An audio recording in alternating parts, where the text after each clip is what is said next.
2026年的春天，我再次踏上旅程。這次的目標是日本4國遍路，挑戰19天內走完第24到53番閘所。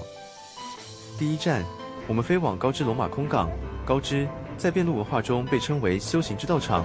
因為這裡海岸線漫長，寺院間的距離遠得讓人敬畏。為了不耽誤行程，我們特地劃位在飛機前排，就為了在那一梯次通關。雖然遇到電子通關設備的小插曲，但看着機場貼心為遍路者準備的更衣室，心裡已經感受到這條朝聖之路的溫暖。推開機場大門，迎接我們的是一場細雨。第一段非正式遍路，是從機場徒步3公里前往栗田車站，在風雨中背着背包前行，身體微涼，但信心卻在跳動。遍路的本質，不就是接受自然的一切給予嗎？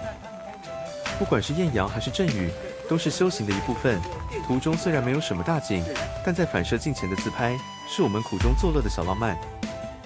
抵達栗田車站，差點被那酷似頭盔的洗手間給迷惑了。搭上土佐黑潮鐵道，這是高知交通的一大亮點。這條鐵路沿線的各個車站都有麵包超人、作者柳賴松大師設計的吉祥物。雖然窗外是灰蒙蒙的雨霧，看不清壯麗的太平洋，但那份童趣的色彩，讓嚴肅的朝聖之旅多了一份輕快。我們在心裡默默祈禱，明天的日出一定會很美。經過2小時的奔波，我們終於來到是護甲，這個高知東南角的尖端。這裡是聯合國教科文組織認定的地質公園，更是空海大師當年修行的神聖之地。傳說他在玉藏洞中睜開眼，看見天空與海洋融為一體，從此法號空海。站在這裡，仿佛能感受到那份跨越千年的寧靜。今晚下榻在充滿懷舊氣息的民宿是護莊，老闆慷慨地給了我們無敵海景大房間。晚餐更是驚豔，豐盛的金木雕生魚片是高知給予旅人最棒的慰勞。第一天在風雨與美食中畫下句點，明天我們將正式踏上遍路。你準備好跟我一起出發了嗎？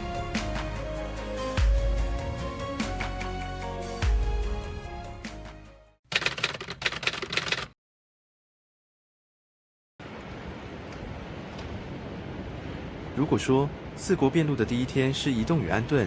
那麼第2天就是意志與體力的正式開端。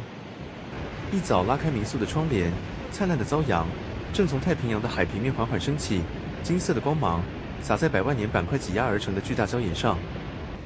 這裡是聯合國教科文組織認定的是護甲世界地質公園。清晨6點，當大多數人還在夢鄉時，我們已經站在這片神聖的海岸線上。那一刻，心裡有一種雀躍。這抹穿透雲層的曙光，就像是弘法大師給我們的祝福，為今天長達16公里、將近28000步的挑戰拉開了最美的序幕。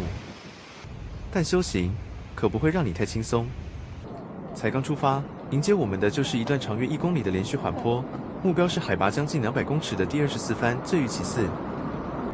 雖然高度不算太高，但背着幾公斤的重裝，加上出入土佐國的第一座寺院，還是讓大家走得氣喘吁吁。不過，空氣裡清晨的濕潤和森林的芬芳，卻一直安撫着我們疲憊的雙腿。而在這裡，我們完成了一件意義非凡的事，清理了專屬的納經帳。在遍路文化裡，這不只是一本收集印章的本子，更是我們與大師之間的契約。看着師父蒼勁有力的揮毫，蓋上鮮紅的靈場印章，那種我真的開始走遍路了的實感，深深烙印在每個人的心裡。離開24番後，是一段沿着海岸線約7公里的平緩公路。這時候，太陽的威力開始顯現，在酷曬與重裝的雙重夾擊下，體力流失的速度遠超我們的想象。走在公路上，我們也學到了一課：在日本這個右駕國家，徒步者應該走在道路的哪一側？答案是右側，因為這樣才能直面看清對向來車，確保安全。另外，大家發現了嗎？我們穿着寫着南無大師遍照金剛的白衣，這象徵着純淨與大師同行2人的陪伴。不過因為天氣實在太熱，我們一開始穿戴的方式不太標準，事後還被熱心的網友提醒指正，這也算是遍路道上的意外學習吧。沿途我們一直看到這些巨大的鋼鐵建築，一開始還以為是立體停車場，走近一看才震撼地發現，這是日本臨海地區專門為了躲避海嘯而建的避難塔。走在這裡，能深刻感受到人類在大自然面前的敬畏與準備。抵達第25番金照寺時，我們面臨了新的挑戰，一段直通半山腰的陡峭階梯，但每爬幾階，回頭一望，壯闊的太平洋就在身後展開。這種苦盡甘來的視覺獎勵，或許就是遍路最迷人的地方。下午，體力已經消耗過半，在前往第26番金剛頂寺的路上，我們宛如沙漠中看見綠洲般，遇到了一個設備超棒的遍路休憩所。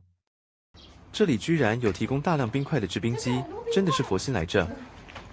此時雙腿早已痠痛不已的我們，做了一個自以為參與的決定，把沉重的大背包留在休憩所，輕裝攻頂最後1公里的上坡路。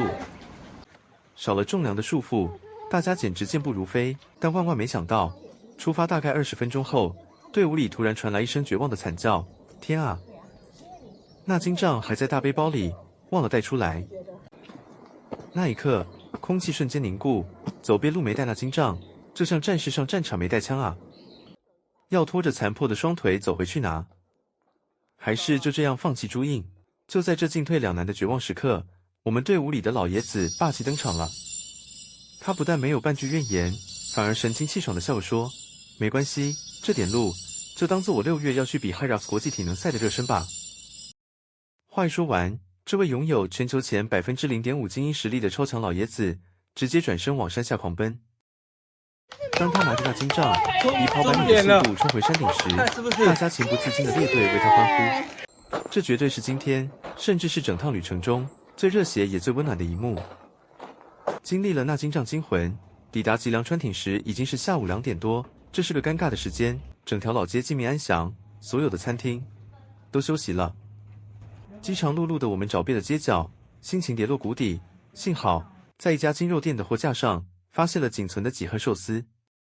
我們隨意找了個能遮陽的角落坐下。在那一刻，這盒簡單的超市壽司吃起來簡直比頂級懷石料理還要感人。遍路就是這樣，計劃永遠趕不上變化，但每一個小驚喜都是大師的慈悲。傍晚，我們終於抵達今天的落腳處——民宿幫。這間公路旁的民宿外觀看起來樸實無華，由一位年輕老闆經營。晚餐是老闆特制的無油無水健康蒸菜，新鮮的時蔬和肉片在蒸籠裡散發着原汁原味的清甜。我們一邊扒着飯，一邊笑談着今天忘了拿那金杖的糗事，連吃了2碗飯都捨不得放下筷子。28000步的疲憊，在這一刻被徹底治癒。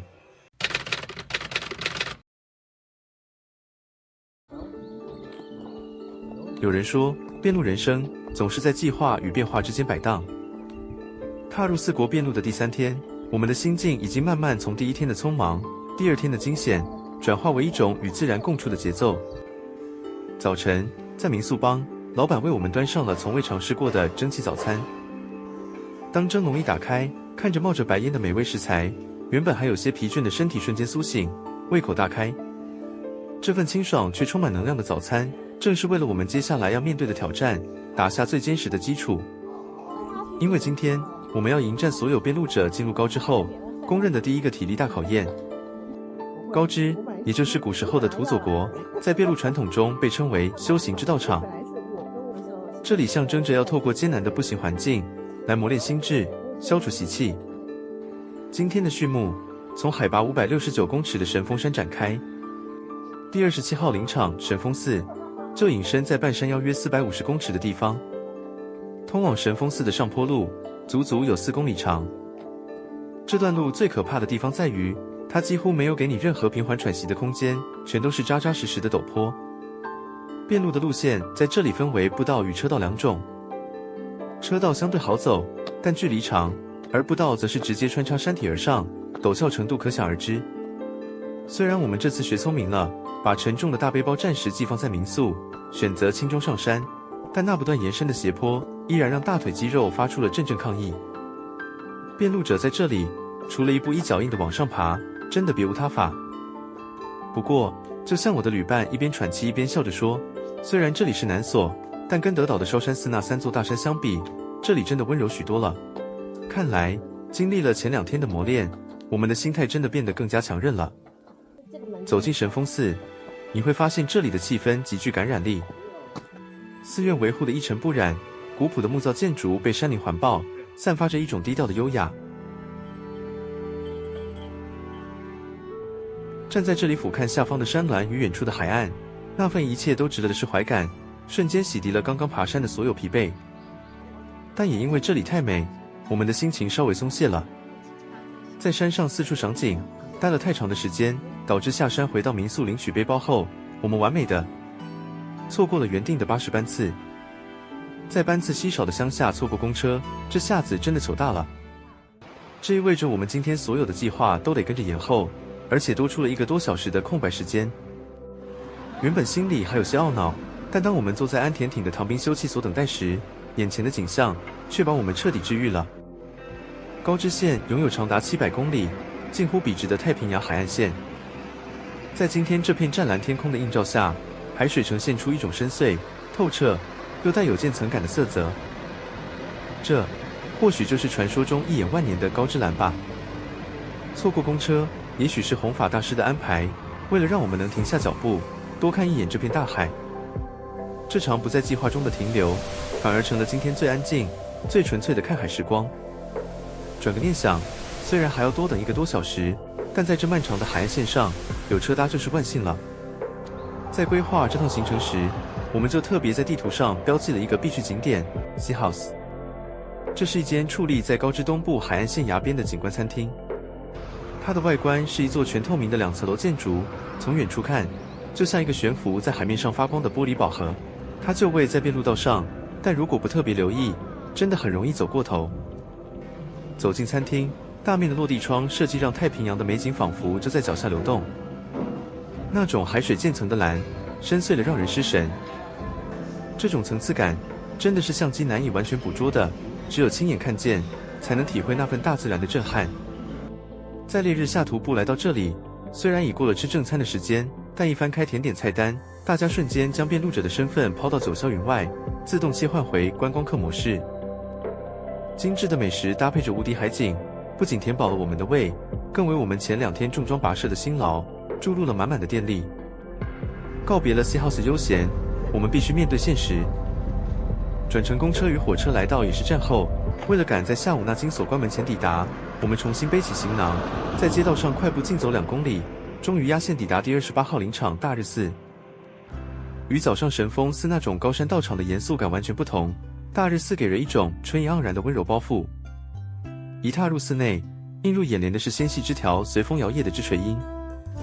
粉嫩的花朵襯托着古老的佛殿。那金所前潔白高雅的木蘭花瓣在暮色中閃閃發光，與深色的木造建築紋理形成了強烈而美麗的對比。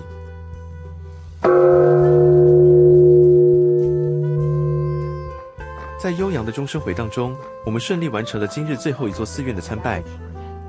大日寺的這份寧靜，為這充滿變數又奔波的一天畫下了最圓滿的句點。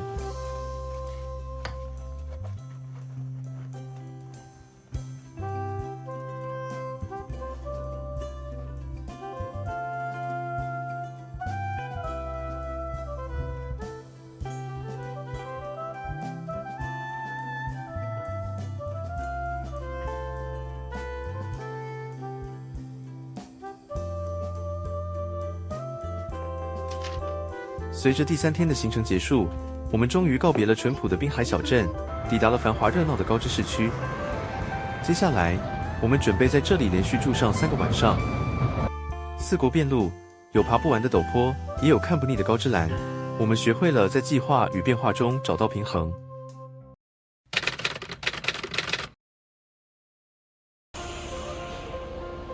今天，我們打算暫時放下沉重的行囊，啟用 MY 遊81日券，穿梭在植物園、古剎與海濱之間，展開一場視覺與心靈的療癒之旅。第一站，我們來到牧野植物園。這座園區是為了紀念日本植物學之父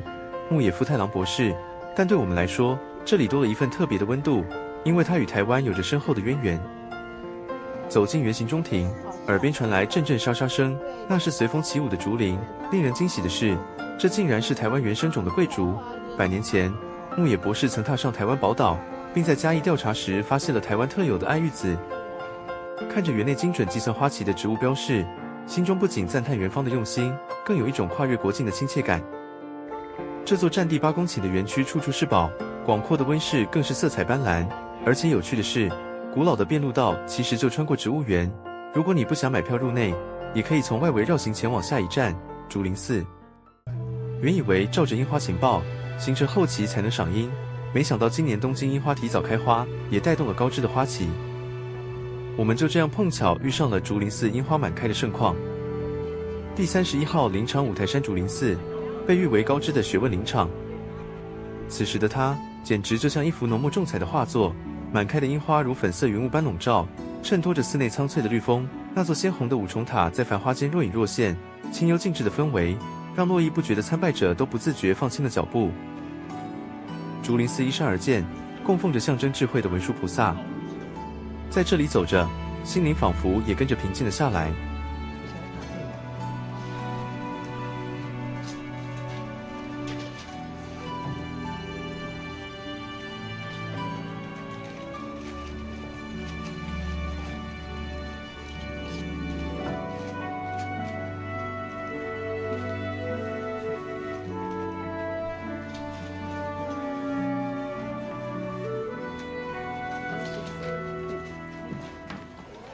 接着，我們來到海拔82公尺的第32號林場禪師峰寺。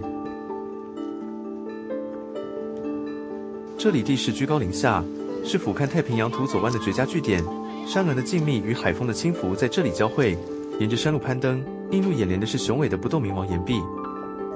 在這裡，我們遇見了一位驢友，原本只是簡單寒暄，沒想到聊起夢想與行程竟然一氣投合，聊到差點忘了時間。結果，為了趕上公車，我們這群遍路者在寧靜的山路上演了一場急速狂飆，幸好在最後一刻成功達陣。這或許也是遍路的一種修行吧，學會如何在放鬆與緊湊間切換。午間，我們來到著名的貴賓海港，湛藍的海景旁，剛好有一場德島傳統的阿波舞表演，舞者們輕快有節奏的舞步，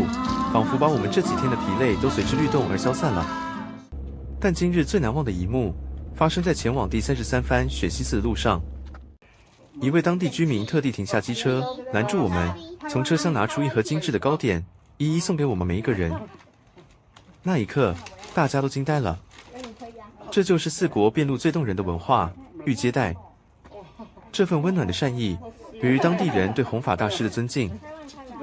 幸好我們早有準備，趕緊拿出預先備好的阿里山與天人茶包作為回禮。當日本阿北的甜甜蛋糕遇上我們來自台灣的茶葉，那份陌生人間的溫暖交流，讓今日累積2萬多步的疲累，瞬間化成了甜美的回憶。這就是遍路者所說的善的循環。抵達第33番雪溪寺，門口佇立着排句詩人種田山頭火的名言：“人生即遍路。”這句話意指人生就像這場朝聖，充滿坎坷、起伏、晴雨交替。真正的目的不在於終點，而是在過程中修煉內在，體悟無常。雪溪寺緊鄰公路，對遍路者非常友善，寺內甚至還有販賣在地農產品、古色古香的木造大師堂與本堂，散發着歲月的沉穩氣息。站在這裡，回想這4天的腳步，心中對這句話有了更深的體會。從牧野植物園的跨國情誼，到路上不期而遇的甜點驚喜，高知正用它獨特的人情味，溫柔地包裹着我們的修行。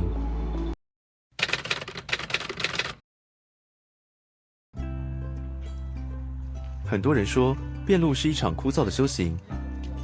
但我覺得，遍路更像是另一種形式的生活。如果時間恰好，遇見了在地的慶典或市集，哪有不參加的理由呢？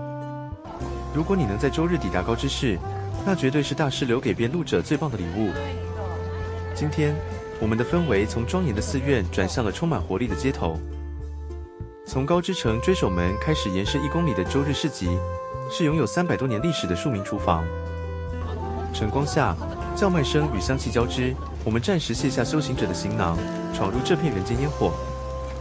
來到市集，你絕對不能錯過那些排隊名店。當我們接過這份熱騰騰的金黃天婦羅時，心裡的雀躍難以言喻。外皮酥脆的驚人，咬下去卻是甜美鬆軟。這份澱粉帶來的熱量，成了我們今日魔鬼行程開始前唯一的心理安慰。走在高知街頭，你很難不注意到那位紅彤彤的朋友——麵包超人。路邊、巴士，甚至電車上都有他的身影。這是因為作者柳賴松老師正是高知人。對遍路者來說，這些充滿童趣的點綴，讓漫長的徒步路程多了一份輕鬆的陪伴感。然而，挑戰往往在你最放鬆的時候降臨。在四國的郊區，公車站牌通常只是一隻暗淡、不起眼的小鐵牌。你不僅要搞清楚它是去程還是回程，還要在你不熟悉的東南西北中迅速做出決定。第34番本尾山朱雀院眾間寺，聽名字就知道，這是一座與生命有關的寺廟。西元810年，弘法大師從大唐歸國，在這裡撒下了五穀種子，也播下了傳法的心願。這裡供奉的是藥師如來，醫治着旅人身體的疲憊，也撫平內心的浮躁。在漫長的遍路道上，種間寺就像是一個充滿生機的停歇點，提醒我們每一份汗水都是在為未來播種。剛結束第34番種間寺的參拜，為了趕進度，我們幾乎是用快跑的方式趕到站牌，看到公車就覺得慶幸，抽取整理券，上車，卸下背包喘息。正當我們覺得一切順利時，窗外的風景卻讓我們的心沉入谷底。這條路怎麼越看越眼熟？發現搭錯方向的那一刻，腦袋瞬間進入極速運算模式，要在哪裡下車？轉車班次還有嗎？在班次精確卻稀少的日本鄉下，一個錯誤就意味着時間的大量流失。在高知這片被稱為修行之道場的土地上，第29番摩尼山國分寺散發着一種跨越千年的厚重感。作為聖武天皇下令興建的官寺，這裡的氛圍肅穆而內斂。走進寺內，映入眼簾的是纖細柔美的枝垂櫻，在風中輕輕搖曳。那經所前，潔白的木蘭花在暮色中閃耀着純淨的光芒，與深色木造建築形成強烈對比。在國分寺，我們發現了一個有趣的細節，這裡的鐘前設有阻礙，朝聖者是不能撞鐘的。在遍路途中，有些寺院會因為臨近住家或其他原因禁止撞鐘。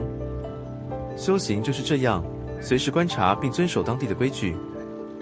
不過，國分寺也非常體貼，那經所旁的簾子裡藏着自動飲料機，雖然可以自行取用，但作為遍路者，我們當然會在旁邊的淨財箱留下一份心意，這也是一種善的循環。為了補回進度，我們在完成第29番國分寺的納經後，決定做出一個勇敢或是說瘋狂的決定，靠雙腳走完剩下的路。從第29番前往第30番善樂寺，是長達7公里的徒步挑戰。這段路我們走得刻骨銘心，沿途我們甚至還跟路邊的高市早苗宣傳海報來了一場意外的粉絲見面會，成了苦中作樂的小插曲。此時的高知正值春耕，水田剛剛蓄水，雖然雲層厚，沒能映照出壯麗的天空之鏡，但那種泥土與清水混合出的樸實氣息非常迷人。然而，風景雖美，體感卻極其嚴苛。悶熱潮濕的空氣讓我們仿佛行走在巨大的行動桑拿房中，加上田野間完全沒有遮蔽物，紫外線毫不留情地穿透皮膚。因為行程延誤，我們是空腹在烈日下前行，純憑意志力在支撐。抵達第30番善樂寺時，手機上的步數統計刷出了驚人的3萬步。那一刻，體力值歸零，雙腳仿佛已經不再屬於自己，足底筋膜炎的警告訊號在腳底瘋狂閃爍，同伴之間的對話變少了。大家都在沉默中與自己的身體極限對話。但，你以為這就是終點了嗎？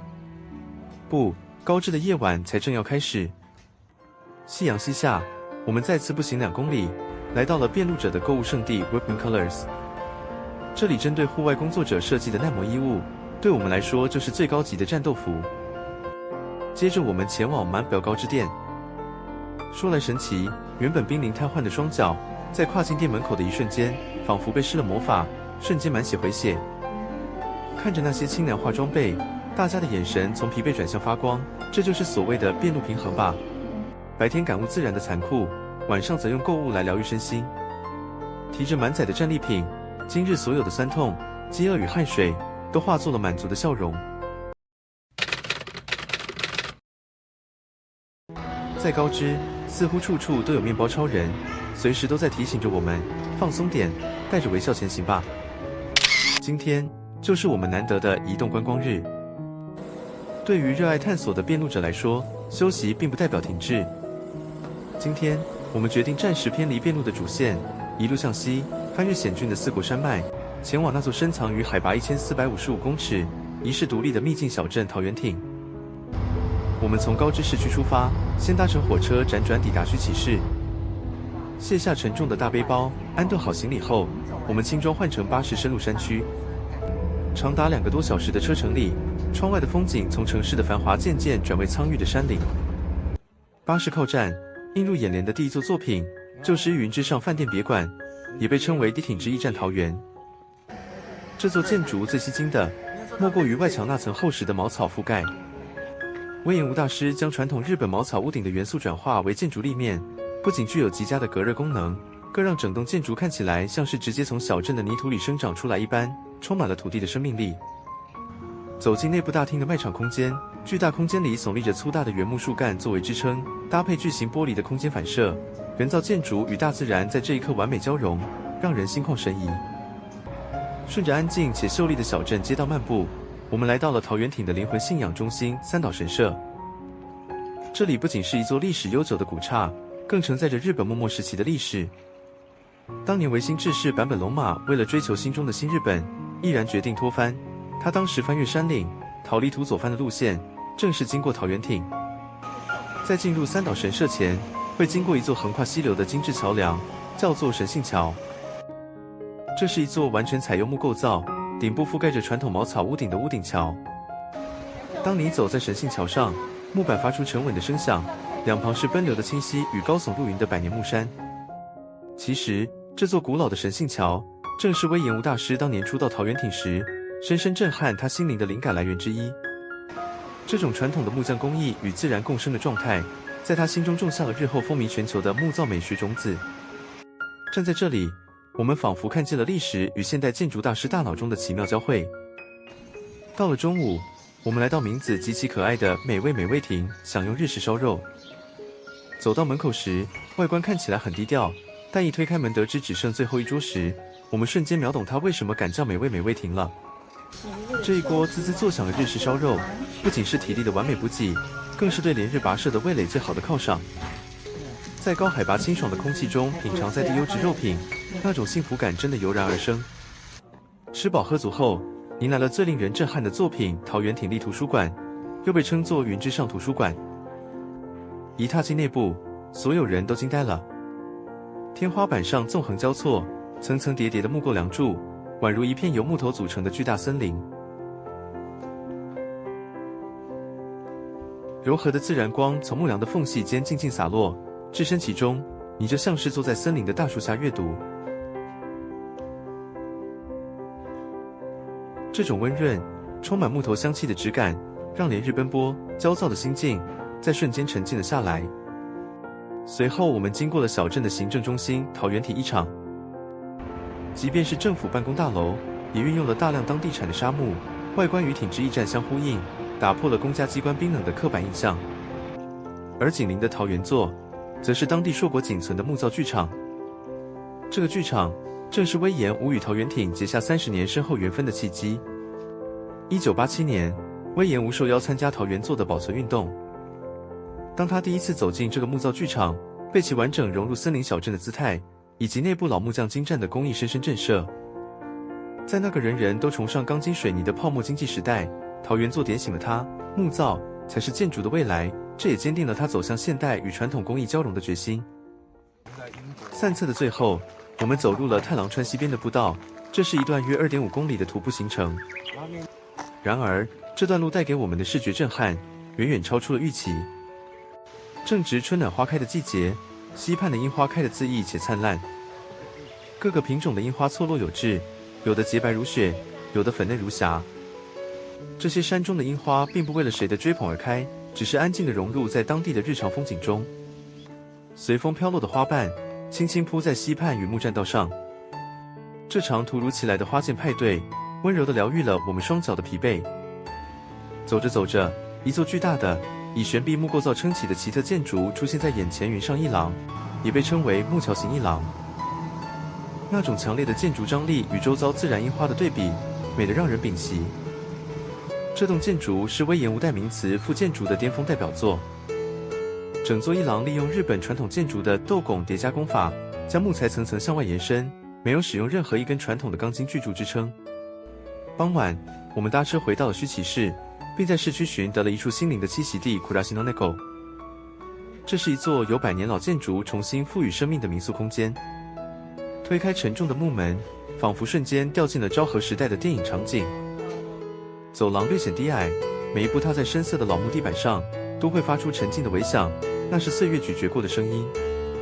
在這樣充滿時光感的環境下，人的心境會不由自主地放慢、放輕。而晚餐時分，我們邂逅了須崎市的靈魂美食——須崎鍋燒拉麵。不同於一般的日式拉麵，它是裝在古樸的土鍋中，熱氣騰騰地端上桌，以純雞骨熬製的高湯清爽，卻充滿了厚實的深度，細麵吸飽了湯頭精華，口感帶着迷人的嚼勁。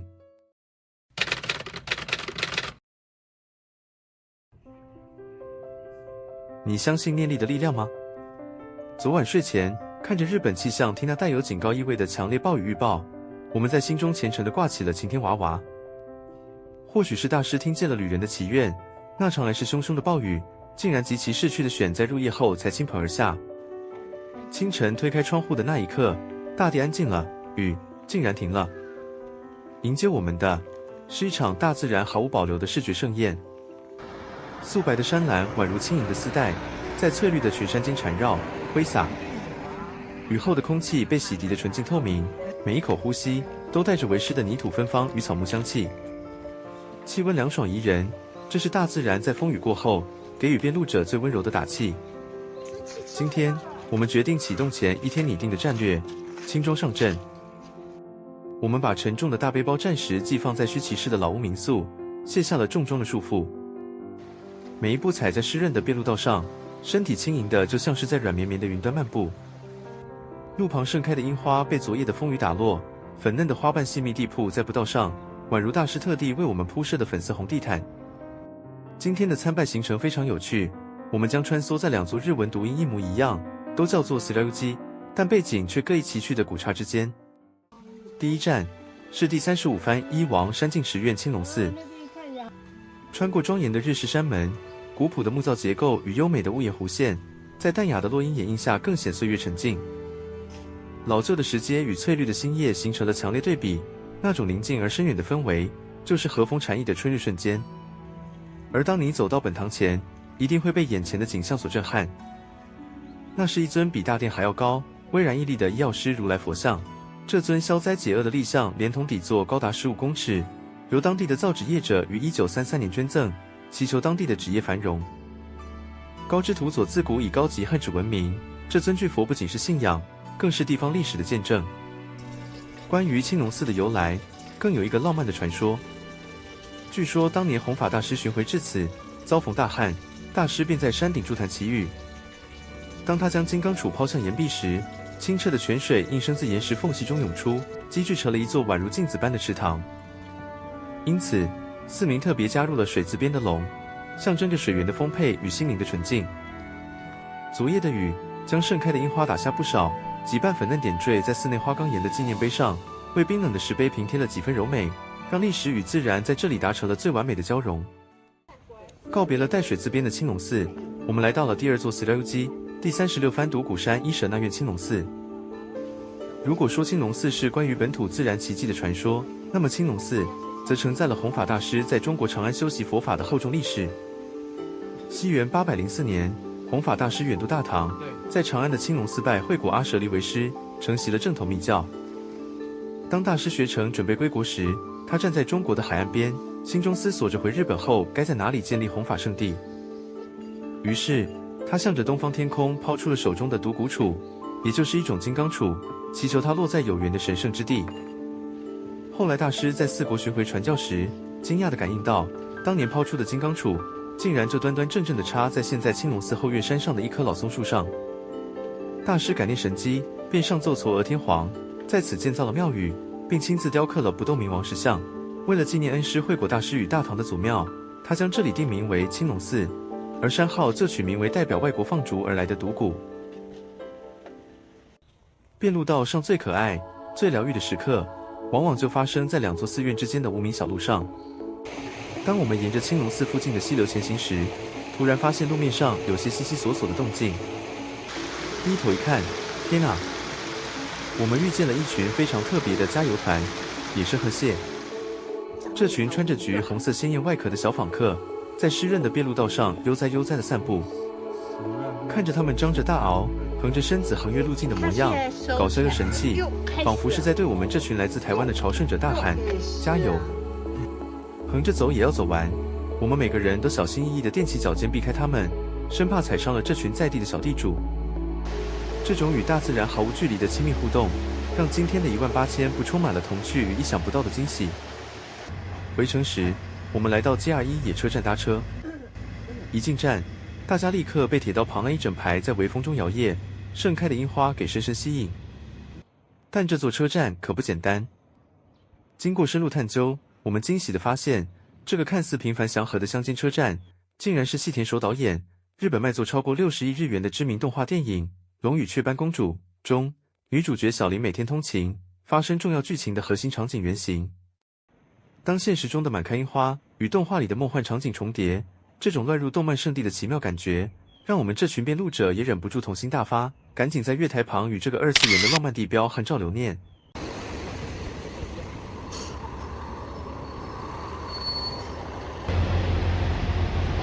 傍晚，大眾交通工具帶着我們抵達了今天的終點，也是我們今晚落腳的林場——第37番藤井山武志院岩本寺。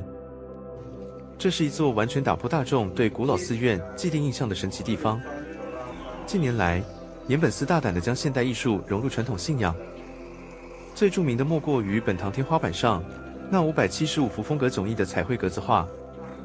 寺方當年向全國公開募集藝術作品，甚至邀請了現代藝術家前來進行大規模的普普風創作。當你躺在本堂仰望，色彩繽紛的圖騰、現代的線條與古色古香的木結構撞擊出極其強烈的生命力。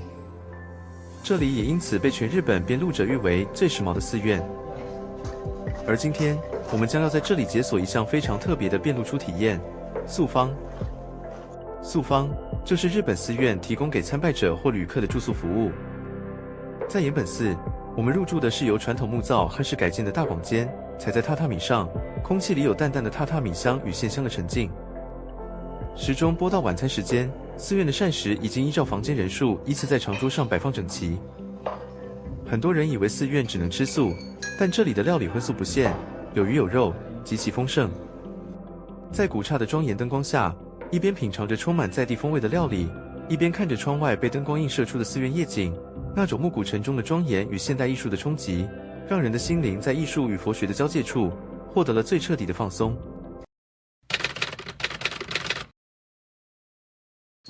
昨晚，我們入住在這座充滿藝術氣息的岩本寺宿坊。這座寺院最令遍路者津津樂道的，莫過於1978年重建本堂天井時，向全國募集而來的575幅天井畫。這些畫作由藝術家和一般市民共同創作，從細膩的日本傳統花鳥，到充滿視覺衝擊力的瑪麗蓮夢露。當你躺在榻榻米上仰望，這些畫作在古老的木質梁柱間躍動，徹底打破了我們對古寺肅穆冰冷的既定印象。清晨6點，當山間的霧氣還沒完全散去，我們已經準時端坐於大殿。在裊裊熏香中，僧侶莊嚴低沉的誦經聲緩緩響起。即便我們聽不懂日語，但那種跨越語言與國境的虔誠氛圍，卻能穿透耳膜，直抵心房。而整場早課最讓人震撼的，莫過於在誦讀《般若波羅蜜多心經》時，伴隨而來的擊鼓聲。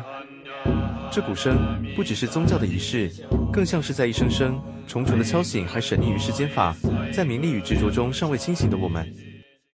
晨間功課結束後，大夥兒來到餐廳，享用寺院精心準備的早餐。餐後整裝，我們懷着滿滿的感恩，圓滿了這次深刻且時髦的宿坊體驗。離開岩本寺，我們即將迎來整個四國遍路道上最令人聞風喪膽的一段路。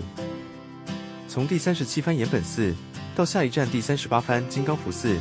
這兩座寺院之間的距離長達整整86.5公里。如果你純靠雙腳徒步，這段漫長的公路與海岸線需要不眠不休地耗時4天3夜才能走完。在遍路文化中，這段路被公認為最漫長、最考驗意志，也最能體現修行之火精神的篳路藍縷之路。然而，遍路的本質從來不是為了跟誰比賽，每個人都有權利選擇最適合自己的節奏。我們這次決定善用現代大眾交通的便利，改以更具餘裕的節奏，向四國最南端推進。我們啟用了4萬10足折巴士3日券。這是一張日本官方特地為了短期停留的訪日外籍遊客所設計的環保周遊券。憑着這張票，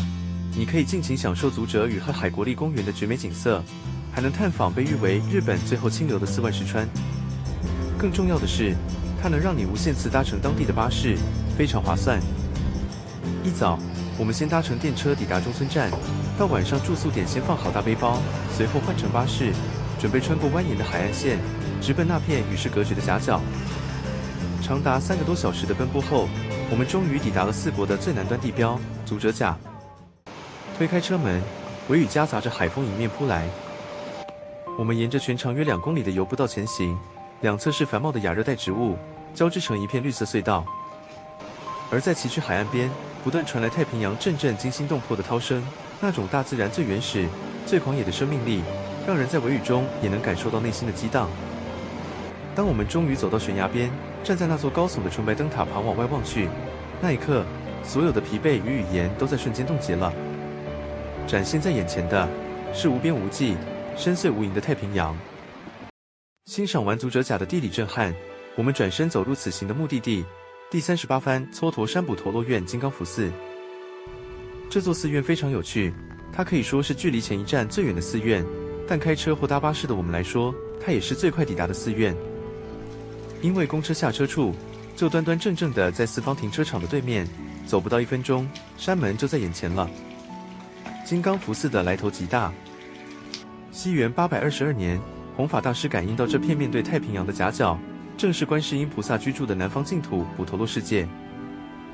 於是，他上奏嵯峨天皇，在此創立了金剛福寺。走進寺內，眼前的景象與前幾天看到的日本傳統寺院截然不同。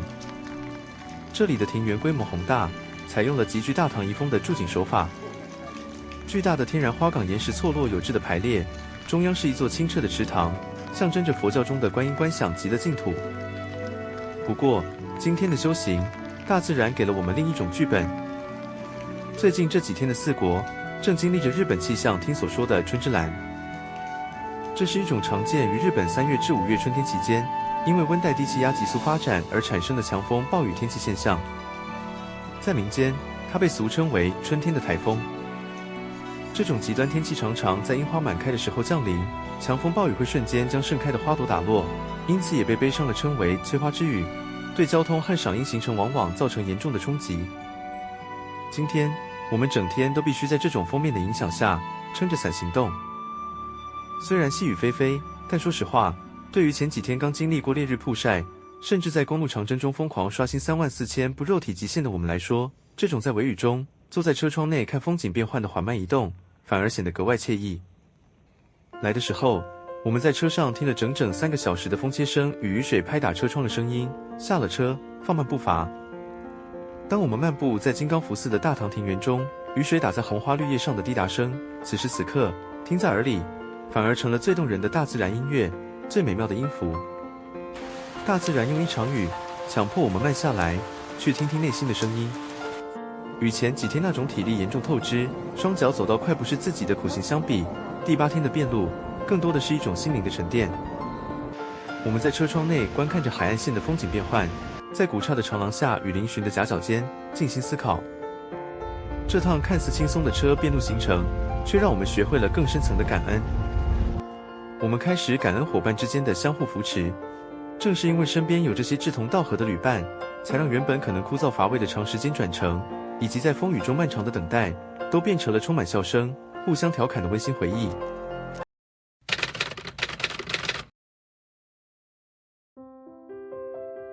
清晨，當整座城市仿佛才剛在流水聲中緩緩醒來，我們已經在 JR 中村站旁的觀光協會租好了腳踏車。大夥兒跨上單車，迎着清透的涼風，奔向被譽為日本最後清流的四萬石川。不同於前幾天的烈日曝曬或暴雨狂轟，今天的陽光極其溫柔，河水清澈的能直接看見河床上的礫石。我們由中村站出發，跨越俗稱赤鐵橋的四萬石川橋，展開一趟總長約18公里的單車療癒之旅。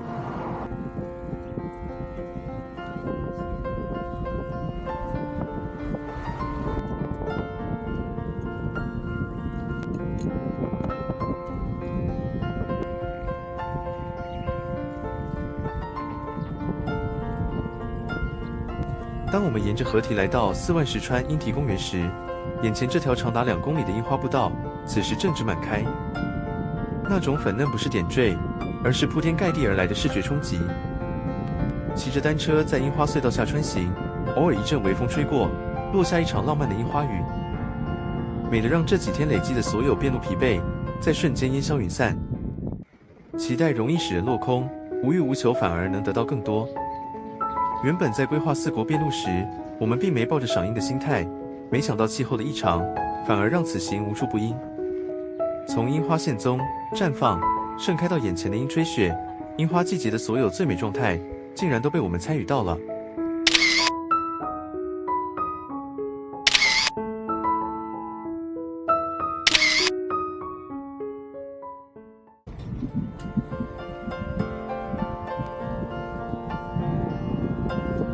沿着河道推進，四萬石川河面上最動人的風景，莫過於那種完全不是欄杆、造型質樸的沈下橋。其中，佐田沈下橋是距離河口最近，也最長的一座。在建築學上，沈下橋展現了一種與自然共處的哲學。為了在洪流來襲時減少橋梁被沖毀的風險，設計者選擇捨棄欄杆，放低橋面，讓河水在氾濫時直接沒入橋身，讓木石順暢通過。這種不硬碰硬、選擇包容共處的智慧，像極了我們在遍路道上學到的精神。面對人生的困境與磨難，不需要每次都撞得頭破血流，而是要學會像流水一樣靈活與包容。在佐田沈下橋前，路旁停着一隻低調的拖車廂，前面立着 Hattori Coffee 的招牌。簡單樸素的行動咖啡設備，一張桌子，3張椅子。有趣的是，那唯一的桌子，居然還被店家養的大肥貓給霸佔了。對於愛貓人士而言，這簡直是天堂，休息、喝咖啡還能接擼貓，一舉數得。在溫暖的陽光下喝杯冰涼的咖啡，欣賞四萬石川潔淨清涼的河水毫無阻擋地穿過沈下橋柱。這等悠閒，減少了遍路過程中的嚴肅，為我們的旅程增添了一份難得的輕鬆。不過，浪漫歸浪漫，租車時出借方特別嚴格交代，過橋時基於安全，必須絕對牽車過橋。離去前上個洗手間，忍不住會心一笑。這座公眾廁所的傾斜屋頂在滿開的櫻花襯托下，怪了。明明是廁所，畫面看起來怎麼還是這麼美麗啊？揮別了美麗的四萬石川，我們搭車前往第39號林場赤龜山寺山院岩光寺。這裡是整個高知縣，也就是遍路傳統中修行之道場的最後一站。走進岩光寺，這裡流傳着一個充滿神秘神話色彩的歷史故事。相傳在千年前的養老年間，有一隻巨大的紅烏龜，竟然從龍宮城背負着一口飯盅，一路游到了這座山裡呈獻給佛祖。因此，這座寺院的山號就被定名為赤龜山。那口傳說中的銅鐘，如今可是日本的國家重要文化財。為了紀念這個傳說，岩光寺的庭園內、石碑上隨處可見長壽龜的意象與雕刻。在四國遍路的設定中，高知的16座寺院是最考驗肉體與意志的試煉。對我們而言，當我們在岩光寺的納金所蓋下最後一個高知縣的朱印，內心百感交集。這象徵着我們在修行之道場的苦行即將告一段落。但大師給我們的考驗還沒結束。離開岩光寺後，我們重新背起沉重的行囊，展開前往素毛市區住宿點的7公里重裝徒步。這段公路走得並不輕鬆。當我們好不容易抵達原定的咖啡廳，興奮地放下背包準備大吃一頓，卻被一盆冷水澆醒。店家表示現在僅供咖啡，不出餐了。大夥沒辦法，只好把沉重的背包重新上肩，飢腸轆轆的沿路繼續找吃的。午後的高知鄉間，安靜的甚至有些荒涼。體力隨着重裝前行迅速流失，就在大家快要絕望時，路旁發現了一間還在營業的傳統定食店。推開門的瞬間，一陣陣震天響的卡拉 OK 伴奏聲排山倒海而來，滿滿的昭和時代功能與氣息撲面而來，與外頭寂靜的田野形成了強烈的反差，非常魔幻。老闆娘得知我們是來自台灣的遍路者，驚訝之餘，眼神立刻充滿了熱情。她甚至興奮地跑進內屋，抱出她自己珍藏多年、寫滿歷史的納金帳與極其壯觀的朱印卷軸向我們展示。雖然語言不完全通，但在比手畫腳與此起彼落的笑聲中，我們交換了對這段漫長朝聖路的敬意。臨走前，我們回贈了台灣帶來的阿里山茶包。在那一刻，這間有些喧鬧的卡拉 OK 定食店成了我們旅途中最溫暖的補給站。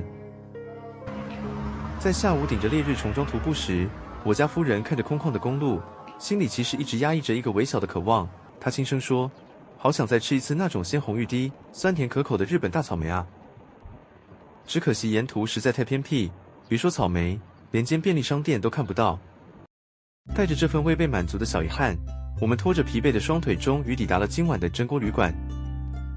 正當我們準備解開裝備去洗個熱水澡時，同伴突然一臉不可置信地從大門口衝進來，興奮地大喊：“你心心念念的草莓到了！”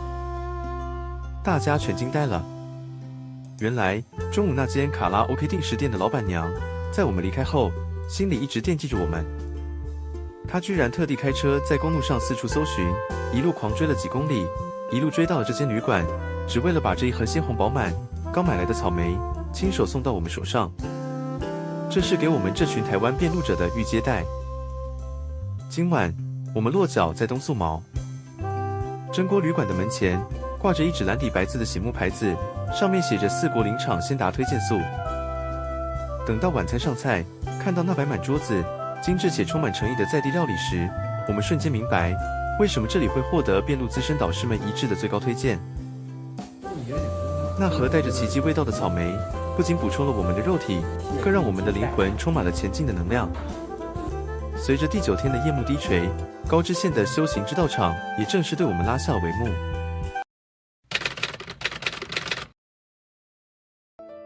清晨，我們從東素毛出發。大自然並沒有因為我們即將畢業而給予一絲寬容，迎接我們的是絲毫不給喘息機會的陡坡。才剛起步，就是一段長達1.7公里、垂直落差將近300公尺的劇烈爬升。在空氣稀薄的山道上，背負着幾公斤的重裝，重力仿佛變成了無形的枷鎖，壓得每一步都顯得無比慎重。這不僅僅是高度的挑戰，更是進入愛媛前大師給我們的最後一場震撼教育。看着隊伍裡有隊友的體力逐漸透支，步伐開始踉蹌，這時候夥伴再次展現了他的英雄本色。身為三鐵與 HYROX 國際體能賽等級的高手，他沒有半點猶豫，二話不說直接接過隊友沉重的背包。他就這樣一個人背負着前後2個巨大背包，在陡峭崎嶇的山道上一步一步面不改色地穩健前行。這份強大的體能與無私的守護，成了我們整支隊伍中最可靠的後盾，也成了今日遍路道上最令人動容的一幕。緩緩翻過幾座起伏的小丘，我們抵達了大聲埔，正式進入橫跨高知與愛媛兩縣的百年山徑古道松尾卡。這是一段漫長而蜿蜒的山路，但沿途我們並不寂寞。路旁掛着許多當地小學生親手繪製的加油海報，稚嫩的筆觸歪歪斜斜地寫着加油，遍路者先生辛苦了。這些來自陌生孩子的單純善意，奇蹟般地分散了我們對爬升疲憊的注意力。當我們終於站在松尾卡的最高展望點時，回頭望去，素毛海岸的碧海藍天在眼前一覽無遺。那一刻，爬升的艱辛仿佛瞬間被迎面吹來的海風吹散。我們在這片壯麗的景色中，正式向高知告別，跨過那條隱形的邊界，腳步踏入了愛媛縣的一本松地區。很神奇的是，山路一進入愛媛縣後，山勢立刻變得不再那麼陡峭，地形漸趨平緩。放眼望去，眼前出現了許多開闊的河谷平原。對於剛剛才越過一座山頭，雙腿緊繃的我們來說，眼前的平坦簡直感覺像是一馬平川的舒暢。在遍路者之間有這麼一種說法，由高知跨越山卡進入愛媛之後，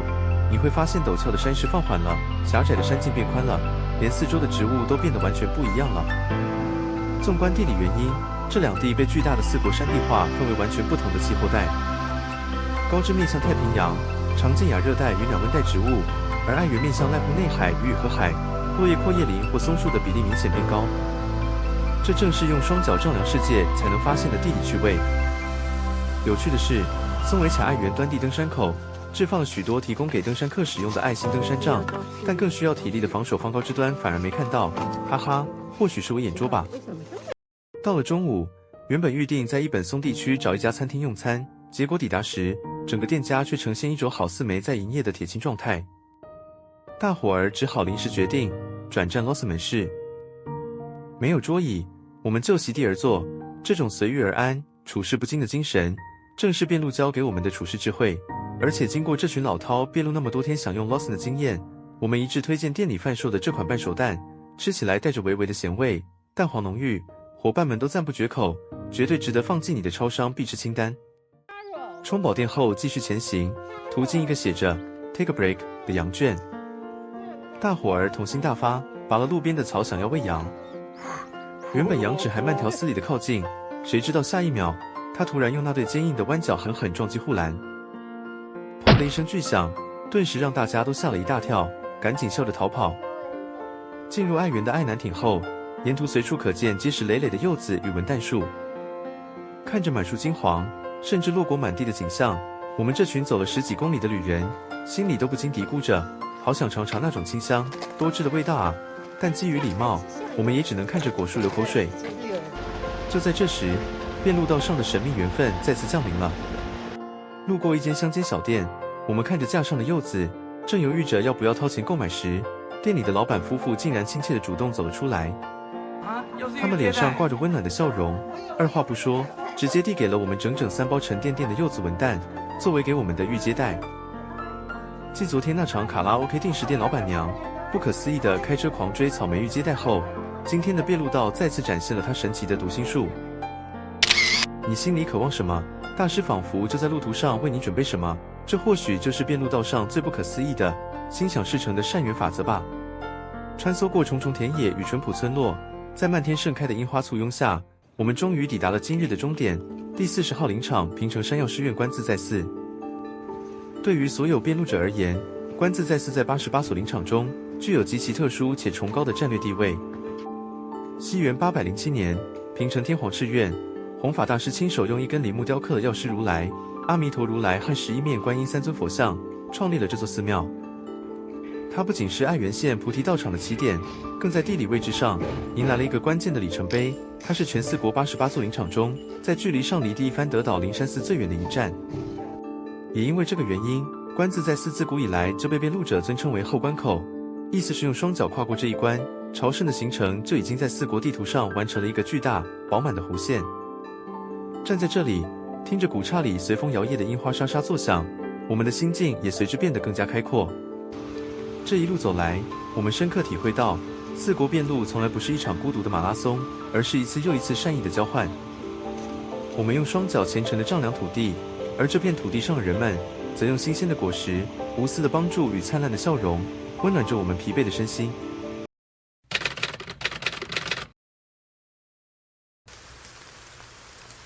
清晨醒來，迎接我們的不是慣常的清脆鳥鳴，而是夾雜着強風、排山倒海而來的陣陣豪雨。這一場突如其來的春之藍毫不留情，即便我們撐起雨傘，穿上全副的防護裝備，那冰冷的雨水依然能在短短幾分鐘內，輕易讓你的半個身子徹底濕透。對於分秒必爭、每天都在跟時間賽跑的便路者來說，雨天通常是意志力最嚴苛的考驗。但今天的我們決定換個心境。既然大師在今天安排了這場大雨，或許是體恤我們昨天跨越縣境、重裝徒步22公里的肉體辛勞，特意為我們按下了暫停鍵，給我們放了1天大師假。於是，我們臨時變更計劃，將原定前往第41、42番的參拜行程順延，改搭1個多小時的公車，來到了這座歷史底蘊深厚的江戶城下町雨和島市。雨和島城是這座城市的靈魂，即便是在今日迷濛的雨霧中，它依然孤傲地矗立在高處，俯視着這片受伊達家族治理了數百年的土地。這座城堡最初的藍圖是由日本戰國時代名震天下的築城名手藤堂高虎所設計。它在建築學上最特別，也最讓人津津樂道的是它極其獨特的五角形平面設計。在當時，一般的城堡大多是4角形，藤堂高虎故意設計成5角形，這在戰術上是一種極具欺敵效果的防禦構造，能讓進攻的敵軍完全錯估城堡的死角。後來由仙台伊達家接手改建，才有了今日我們看到的優雅外觀。而雨和島城最珍貴的地方在於，它是全日本僅存的現存12天守之一。這意味着什麼？這意味着它奇蹟般的逃過了明治時期的廢城令，躲過了第2次世界大戰漫天的空襲戰火，完整的將江戶時代最原始的木構造建築保留到了今天。在雨中，我們沿着濕潤的石階緩步向上，兩側古木參天。當我們終於抵達天守閣，看着那座規模雖然不大，比例卻極其精緻的白色建築，在連綿的雨霧中顯得格外的肅穆與剛毅。那種歷史的沉澱，在雨中反而更顯風骨。午後，雨勢稍稍收斂了下來。在市區享用完中餐後，我們尋了一間安靜的咖啡廳短暫停住。歇息後重新走出街道，原本因為雨天打爛行程而略顯低落的心情，卻被轉角的一道風景在瞬間徹底治癒了。我們漫步來到城野川與丸山公園一帶，此時這裡正值櫻花滿開的最高峰，兩側的櫻花樹在雨水的洗滌下，粉嫩的幾乎近乎剔透。微風輕拂，那種在晴天絕對看不見的雨後櫻吹雪，就這樣毫無防備地在我們眼前震撼上演。濕潤的花瓣如舞動的飛雪般，靜靜地、溫柔地散落，鋪在古樸的石板路上，飄在清澈的溪流中。最讓我動容的是，這裡完全沒有京都或東京那種喧囂、擁擠的賞櫻人潮。櫻花就這樣繁茂且自由地生長在日常的街道旁，與低矮的民房、安靜的公園和諧共生。這種不被打擾的美，才是我們這趟旅行中最奢華的享受。我們安靜地融入其中，看着花瓣飄落，感受這份不期而遇的沉靜。這份風景從來不為觀光客而開，它就是與和島人日常生生不息的一部分。而我們何其有幸，能在緊湊的休閒空檔中，成為這份風景的見證者。除了古城與櫻花，與和島市還擁有一個在日本極其罕見的民俗文化——鬥牛。不同於西班牙鬥牛由人與牛搏鬥，日本的鬥牛是兩頭巨牛之間的純體力對決。與和島市營鬥牛場是日本少見的巨蛋型鬥牛場，每年只會盛大舉辦5次民俗文化鬥牛大會。當你站在那座巨大的鬥牛場前，看着那道寫着趕斗門的入口，仿佛能聽見公牛們沉重的喘息與力量的撞擊。若是有機會到訪與和島，又碰巧遇到了鬥牛大會，一定要親自步入其中，去體驗這項傳承數百年的震撼民俗。如果說與和島城的壯麗滿足了視覺，那麼晚餐這頓鄉土料理，則是對我們靈魂最深處的極致慰藉。傍晚，我們走進了擁有80年歷史的在地傳奇名店寶雞亭。這間老鋪不僅深受當地人喜愛，更曾榮獲米其林指南的推薦。這裡只接受電話預約，我們還是特地請飯店櫃檯幫忙，才得以如願到訪。當那盤巨大的招牌料理鯛魚素麵端上桌時，全桌人都忍不住發出了驚嘆。一整條碩大、燉煮的極其入味的鮮美與和島鯛魚，威風凜凜地居於圓盤正中央，周圍環繞着細密如絲、盤繞成一圈圈的白色素麵。這一場突如其來的春雨，給了我們一個重新檢視旅程的完美機會。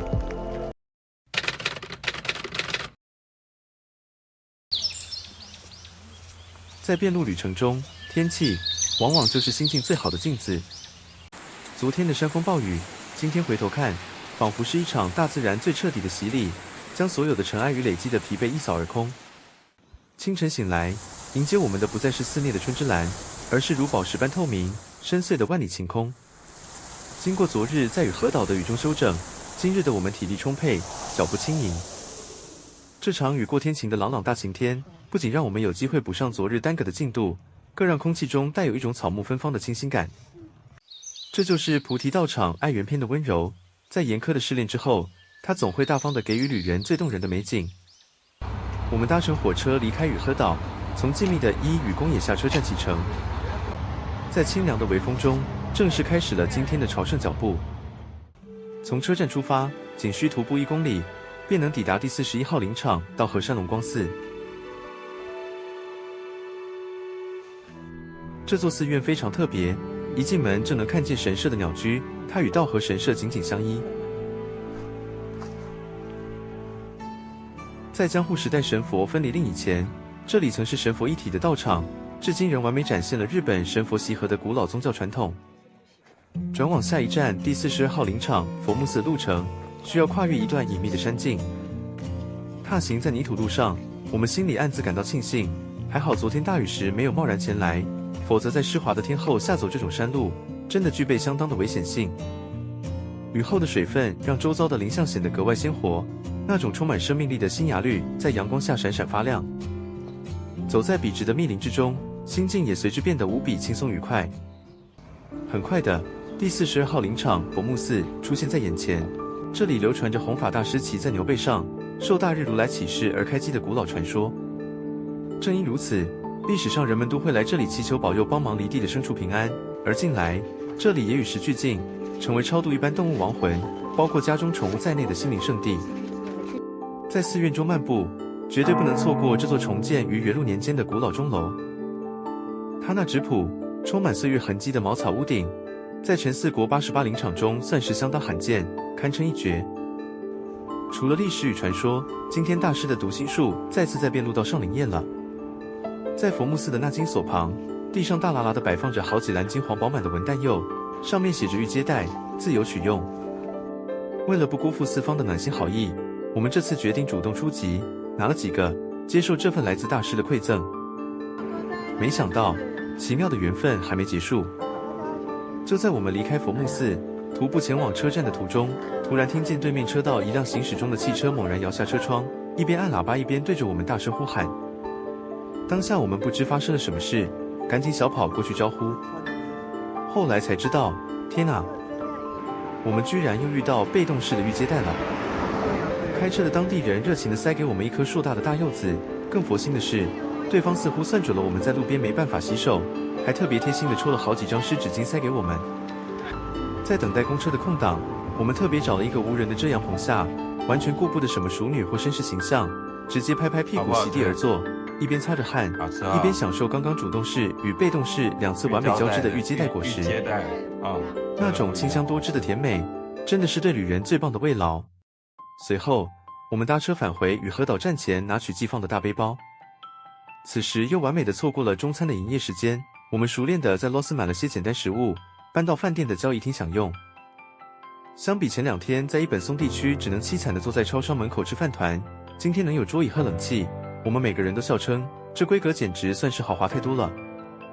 考慮到昨夜那場春之藍暴雨，山中的泥濘小徑此時必然是極其濕滑的。遍路修行雖然講求磨練意志，但安全與順應天時更是大師推崇的最高智慧。原本接下來有一段需要翻越陡峭尺長卡，長達12公里的艱澀高繞山路。為了避免在滑膩的泥山路中受傷，耽誤後續行程，我們決定理智的轉身，跳過這段危險的路段，改以接駁方式直抵卯之町。這個明智的決定，反而給了我們更多餘裕，去細細感受這座充滿歷史風情的古鎮。漫步在安靜的古街道上，兩旁盡是保存完好的2層樓高老建築，它們精緻的木造格子窗以及充滿厚重歷史感的白漆牆，在陽光下散發着文雅的氣息。時光在這裡仿佛不再無情流逝，而是緩緩地、溫柔地滲透進每一片青瓦、每一扇木門之中。順着蜿蜒的山路繼續奮力前行。當我們終於抵達位於卯之町後方的第43號林場元光山明14時，所有人的視線瞬間被一抹不尋常的綠色給深深震撼了。在櫻花滿開的4月，粉嫩的色調往往佔據了所有旅人的相機底片。然而，在明14那歷經滄桑的古老木造大殿之間，幾株清風正綻放着新生的翠綠。那種透着午後陽光、近乎完全透明的嫩綠，與深色的古老木結構相互映襯。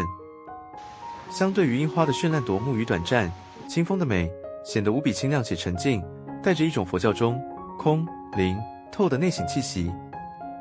這份在粉色花海之外的意外驚喜，成了我們今天參拜最沁人心脾的視覺記憶。今晚，我們入住了一間由百年老屋改造而成的富士乃家旅館。這不僅僅是住宿，更是一場深度的感官體驗。空間裡處處保留着江戶時代的建築結構，粗重的橫梁，透着時光舊氣息的古老木頭，每個角落都留存着年代的厚度。踩在榻榻米上，聽着木造房舍特有的細微的木頭微響。老屋有一種奇妙的魔力，能讓人的呼吸與心跳跟着這份安寧一起慢下來，沉靜下來。今天是在自然山色與古鎮歷史之間完美平衡的一天。我們學會了在泥濘的險境前理智轉身，也學會了在漫天粉蔭之外的嫩綠中看見驚喜。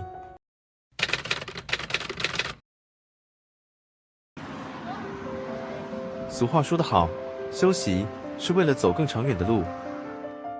總長度超過1000公里的四國遍路，是一場關於身心極限的長途跋涉。而懂得在最適當的時刻，勇敢地按下暫停鍵，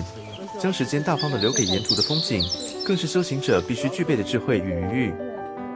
今天，我們決定暫緩參拜林場的急促腳步，在前往愛媛縣第一大城松山市的途中，在伊予大洲與內子町中途下車。第一站，我們來到了被譽為伊予小京都的大洲市。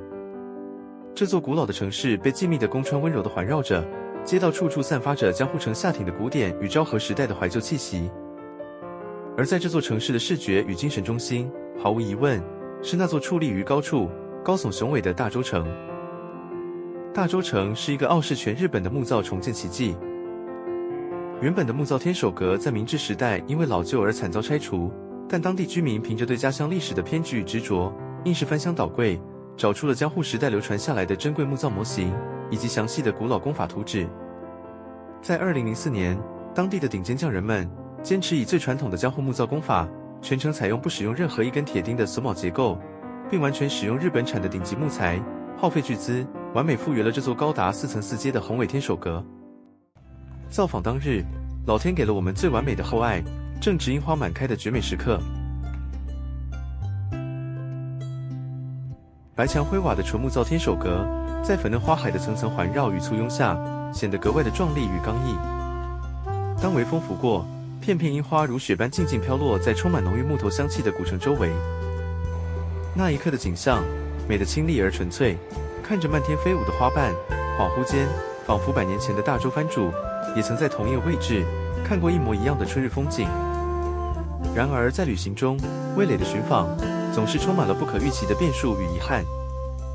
來到大洲，我們原本心心念念着要去朝聖那間入選米其林指南推薦的100年名店油屋，期待品嘗那傳說中讓無數饕客落淚的栗子豬肉蓋飯。無奈命運在今天跟我們開了一個小玩笑。當我們興沖沖地走到門口時，竟然同時遭遇了本店與分店的每周公休日與臨時包場，只能在門口抱憾擦身而過。在街頭盲目尋覓備案的過程中，我們在街角的轉彎處，意外遇見了一間由140年歷史老文具店改建而成的空間 Cafe and 百物飲。推開厚重的木門，仿佛走進了時光的夾縫。室內空間完整保留了昔日明治商鋪的格局，那一整面成排的深色木作抽屜與古董陳列櫃，散發出一種宛如老藥鋪般的復古氛圍。這場意外的相遇，讓我們深刻領略到大洲的魅力。它從不擺架子，而是將美好悄悄藏匿在這些隨處可見的街角日常中。午後，我們轉往距離大洲不遠的內子町。如果說剛剛的大洲是屬於武士與藩主的嚴肅城下町，那麼內子則是屬於豪商與職人的黃金歲月。內子町在江戶時代後期至明治時代，因為盛產用於制作和蠟燭的高品質木蠟與頂級和紙而繁榮至極。當時內子外銷的木蠟甚至遠渡重洋，遠銷海外，為這座深山小鎮帶來了驚人的巨大財富。而這份當年的富庶，至今依然毫無保留地展現在眼前的八日市護國地區老街上。走進這條長約600公尺的歷史保護老街，時光仿佛被按下了凍結鍵。街道兩側保存了極為完好的傳統町屋與豪商宅邸。漫步在白牆灰瓦與土壁之間，這裡完全沒有大城市的急促節奏，也沒有過度商業化的喧囂叫賣。這座小鎮濃郁的懷舊氛圍，有着一種魔力，是能讓連日奔波的旅人徹底安靜下來，感受時光緩緩流轉的理想之地。隨着夕陽西下，我們搭車抵達了愛媛縣的第一大城，也是4國最大的城市松山市。從寧靜的江戶古鎮回到繁華的現代都市，我們決定用一頓具有深厚歷史底蘊的晚餐，來為今天的時光之旅畫上句點。我們選擇了創業逾400年的在地傳奇老店武志喜。這家店自江戶時代寬永12年，也就是1635年便開始營業，是松山最具代表性的鄉土料理天花板。端上桌的是如同精緻藝術品般的5色素麵，這粉、綠、黃、褐、白5種繽紛的顏色，可不是現代的人工色素，而是古人在數百年前運用梅子、抹茶、雞蛋、蕎麥與精白麵粉交織而成的純天然色彩，搭配松山著名的鮮甜鯛魚料理，魚肉的甘美與素麵的清雅相得益彰。這份鮮美瞬間喚醒了我們幾天前在與和島寶雞町品嘗鯛魚素麵的記憶。從今晚起，我們將在松山市區連住3晚，將這裡作為我們接下來前進愛媛各番所的基地營。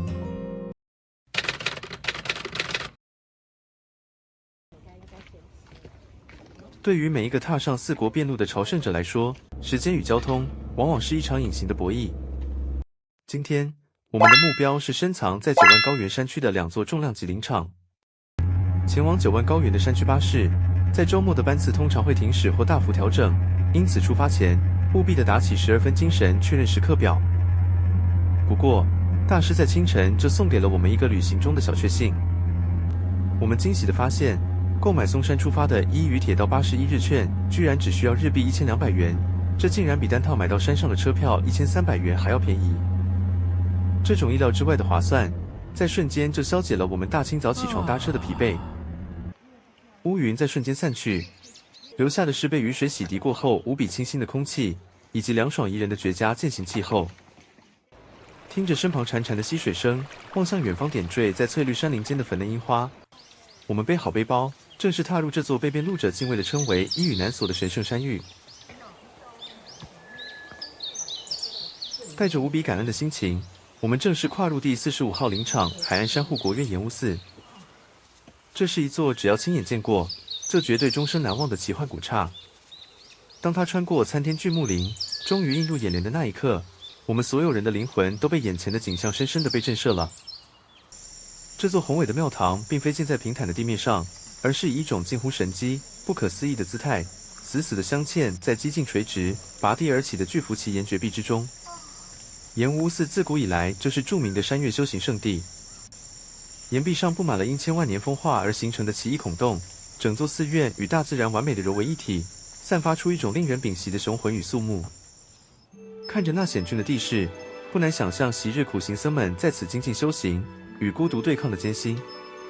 而對我們來說，要抵達本堂參拜，眼前那266級陡峭、布滿青苔的石階，僅僅是這場肉體修行前的一段小前奏。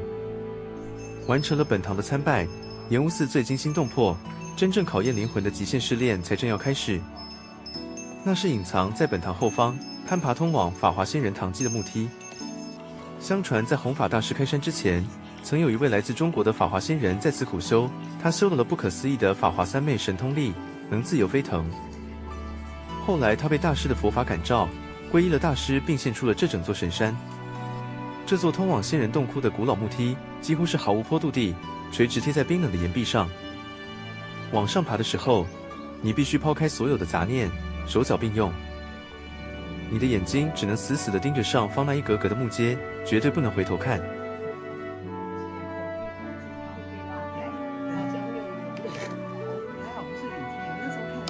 而下山時，那種恐懼感更是被放大了數倍。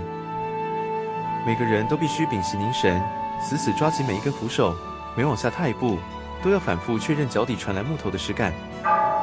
生怕一個閃神就會在懸崖峭壁間踩空。這已經不僅僅是體力的極限挑戰，更是對膽識與心境的最高考驗。在這段驚險的垂直攀爬中，每一步都是實實在在的修行磨練。它逼着朝聖者在極度的緊張中去體悟一個真理，那就是步步為營，專注當下。當你只專注於眼前的這一小步，恐懼自然就消失了。結束了岩屋寺的絕壁驚魂，我們順着幽靜的山徑下挖公路，準備前往下一站，標高579公尺的第44號林場尖生山大覺院大寶寺。這兩座寺院相隔11公里，走在古道上，大約需要3個多小時的徒步時間。幸好，這段山路被參天的古老檜木與沙木溫柔地環抱着，山林間在雨後特有的清透香氣，讓人心曠神怡。這段路走起來格外幽靜安詳，每踩過一片枯葉，都仿佛在洗去俗世間的所有塵埃，讓備受震撼的心靈重新歸位。當我們終於來到大寶寺的入口時，最先映入眼簾、狠狠抓住所有人目光的，是人王門上懸掛着的一對碩大無比的巨型草鞋。在四國遍路文化中，這種巨型草鞋象徵着人王護法的力大無窮，有着守護與除惡的神聖含義，更是無數徒步朝聖者祈求腿腳健壯、旅途平安的信仰寄托。大寶寺在全四國88處林場中，有着一個極其特殊，甚至可以說是全行程最具里程碑意義的歷史定位，因為它被遍路者尊稱為中札所。這意味着，當你在這裡完成納經的那一刻，你在地圖上已經正式來到了這趟長達1200公里遍路旅程的正中間點。此外，大寶寺的本堂更是整個愛媛縣內現存最古老的木造建築。站在這座歷經無數風雨的古剎前，聆聽着風吹過樹梢的沙沙聲，我們原本因為挑戰伊予南所而緊繃、痠痛的雙腿，似乎也在這一刻放鬆了下來。我們的心境跟着沉澱下來，心中升起了一種無法言喻的、圓滿了一半旅程的踏實感與自豪。結束了9萬高原的2座重量級寺院，我們搭乘巴士返回溫暖的松山市區。雙腿那陣陣傳來的強烈痠痛，無時無刻不在提醒着我們，今天的醫與難所，絕對是名不虛傳。然而，大寶寺的這份朱印，意味着我們的四國遍路已經正式跨越了中線。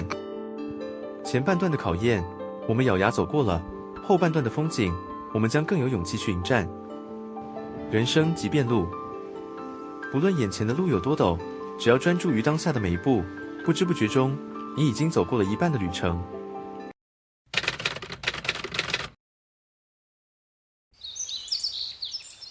四國遍路的旅程，在今天不知不覺進入了第15天。在菩提道場愛媛縣的參拜路線中，松山市郊無疑是全88所林場中密度最高，但也最考驗腿力與意志力的一級戰區。清晨，我們轉搭了2趟公車深入山區，順着翠綠的山徑緩步下坡。早晨的薄霧還沒有完全散去，空氣裡帶着雨後飽滿的負離子。雖然一開始是輕鬆的下坡，但今天我腳下的計步器最終將會跳破驚人的37000步，行進路程大約要跨越23公里的大關。幸好今天是個風和日麗的好日子。松山市郊處處櫻花爆開，整株滿開的櫻花樹在陽光下英氣煥發。大風襲來，漫天的櫻花雪隨風飄蕩，迎面而來。縱然此時徒步到腳底已經開始有些發麻，但這等極致的浪漫景象依然讓人覺得如夢似幻。隨着下坡的步伐，我們來到了今日的首站，也是松山市郊的第一座林場——第46番依王山養豬院淨琉璃寺。一走進淨琉璃寺，最先迎接我們的不是莊嚴的佛像，而是一股繚繞於鼻尖，讓人瞬間清醒的百年檜木幽香。這座寺院的名字淨琉璃，源自藥師如來的東方淨琉璃世界。寺內古木參天，林木蓊鬱，深吸一口氣，大自然的天然木質香氣瞬間淨化了早起的混沌與焦慮，為我們今日的長征注入了一股安定沉穩的力量。離開淨琉璃寺後，我們迎來了一段長約9公里的郊區小徑。令人驚喜的是，這段路完全跳脫了傳統日本農村的既定印象。沿途的日式房屋錯落有致，街道乾淨的一塵不染，而且每家每戶的門前都種滿了各式各樣的花草。漫步在其中，陽光灑下來，竟讓我們產生了一種仿佛置身於歐洲優雅小鎮的浪漫錯覺。在這樣的風景中徒步，雙腿的疲憊感仿佛也被沿途的花香給悄悄抵消了不少。而就在這段充滿異國情調的路上，我們收穫了今日最溫暖、最精準的驚喜。經過一處民宅時，門口擺放着當地盛產的金黃橘子，那是特地留給遍路者的預接待。主人家正巧在門前打掃，當他們隔着圍籬聽聞我們是特地從台灣遠道而來挑戰四國遍路的旅人時，老人家立刻露出了無比熱情的笑容，驚呼連連，眼中滿是溫暖。緊接着，我們轉往距離不遠的第47番熊野山廟見院八坂寺。這座寺院與修驗道，也就是山岳信仰，有着極其深厚的淵源。而八坂寺在遍路者中最廣為人知的，是它極具震懾力的空間設計——地獄之門與極樂之門。在參拜路線上，朝聖者必須依序穿過這2道象徵生死與六道輪迴的門扉。當我們踏入昏暗的地獄之門，牆上生動的繪有閻魔大王與刀山地獄的警示景象，強烈的視覺衝擊讓人心生敬畏，內心一凛。而當你深呼吸，抬腳步出極樂之門時，則象徵着在佛菩薩的慈悲下，洗去了一生的罪愆，獲得精神上的新生。這種充滿儀式感的建築設計，讓每一步步伐都多了一分自我反思的歷史厚度。腳步不停，我們接連探訪了2座充滿傳奇色彩的古剎。一般的寺院為了登高望遠，多半建於高處，但第48番青龍山安養院西林寺卻極其罕見地建在比周邊道路還要低窪的凹地。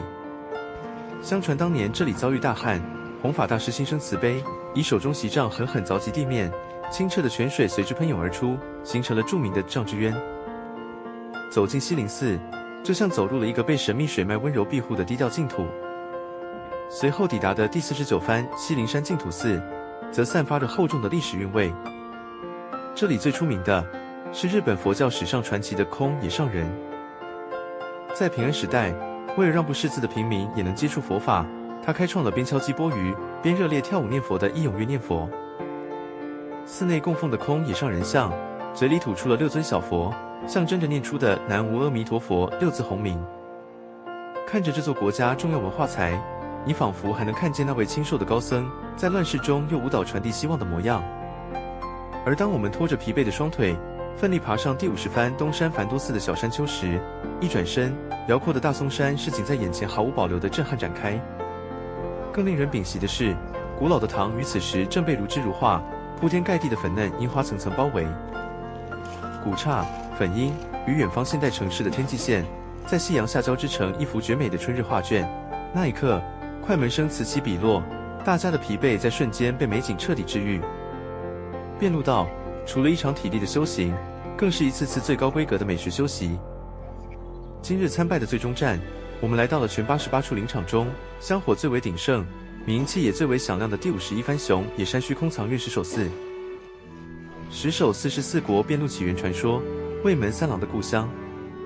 相傳他當年因傲慢拒絕了大師，悔恨後苦追大師尋求原諒，最終在死前大師感念其誠心，讓他轉世投胎。而他轉世出生時，手中正死死握着大師當年寫有名字的那顆石頭，石首寺之名便由此而來。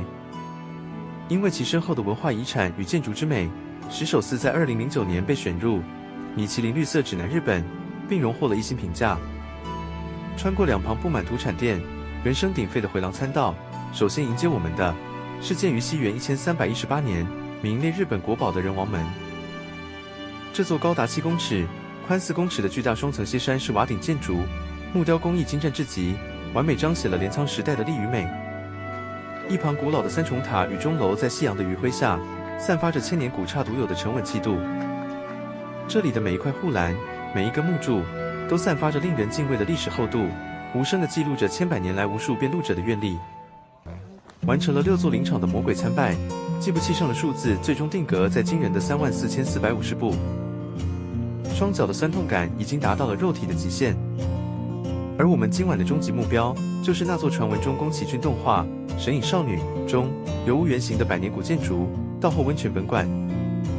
夜晚的道後溫泉，美得極具侵略性與魔幻感。最讓人驚豔的是，溫泉館近來與日本知名攝影藝術家全川石花合作，將它最標誌性的濃烈繽紛的花卉與金魚圖騰，巧妙地佈置在古老建築的玻璃窗上。當館內的燈光在夜色中亮起，彩色的迷幻光影在百年木造建築上交織疊影，那種古典與前衛猛烈碰撞出的魔幻感，讓人仿佛真的在一瞬間掉進了湯婆婆的奇幻神靈世界。我們迫不及待地換上浴衣，將疲憊不堪的雙腿緩緩進入這擁有3000年歷史的溫潤泉水中。當滾燙的熱湯在瞬間包裹住痠痛的肌肉時，那種從細胞深處釋放出的極致舒緩感，天啊，這絕對是37000步苦行後大師給予我們最頂級、最奢侈的救贖。泡完暖湯，身心舒展，我們漫步在溫泉街上，正巧碰上了著名的少野機關鐘整點報時。隨着悠揚的音樂響起，機關鐘層層展開，夏目漱石名著《少野》裡的人物一個個躍動登場，像是在為我們今日完成的偉大壯舉優雅的鞠躬謝幕。四國辯路第15天，我們在松山的郊野與溫泉街之間完成了一場體能與視覺的極限挑戰。37000步的里程，對雙腳來說是巨大的考驗，但對靈魂而言卻是無比的豐收。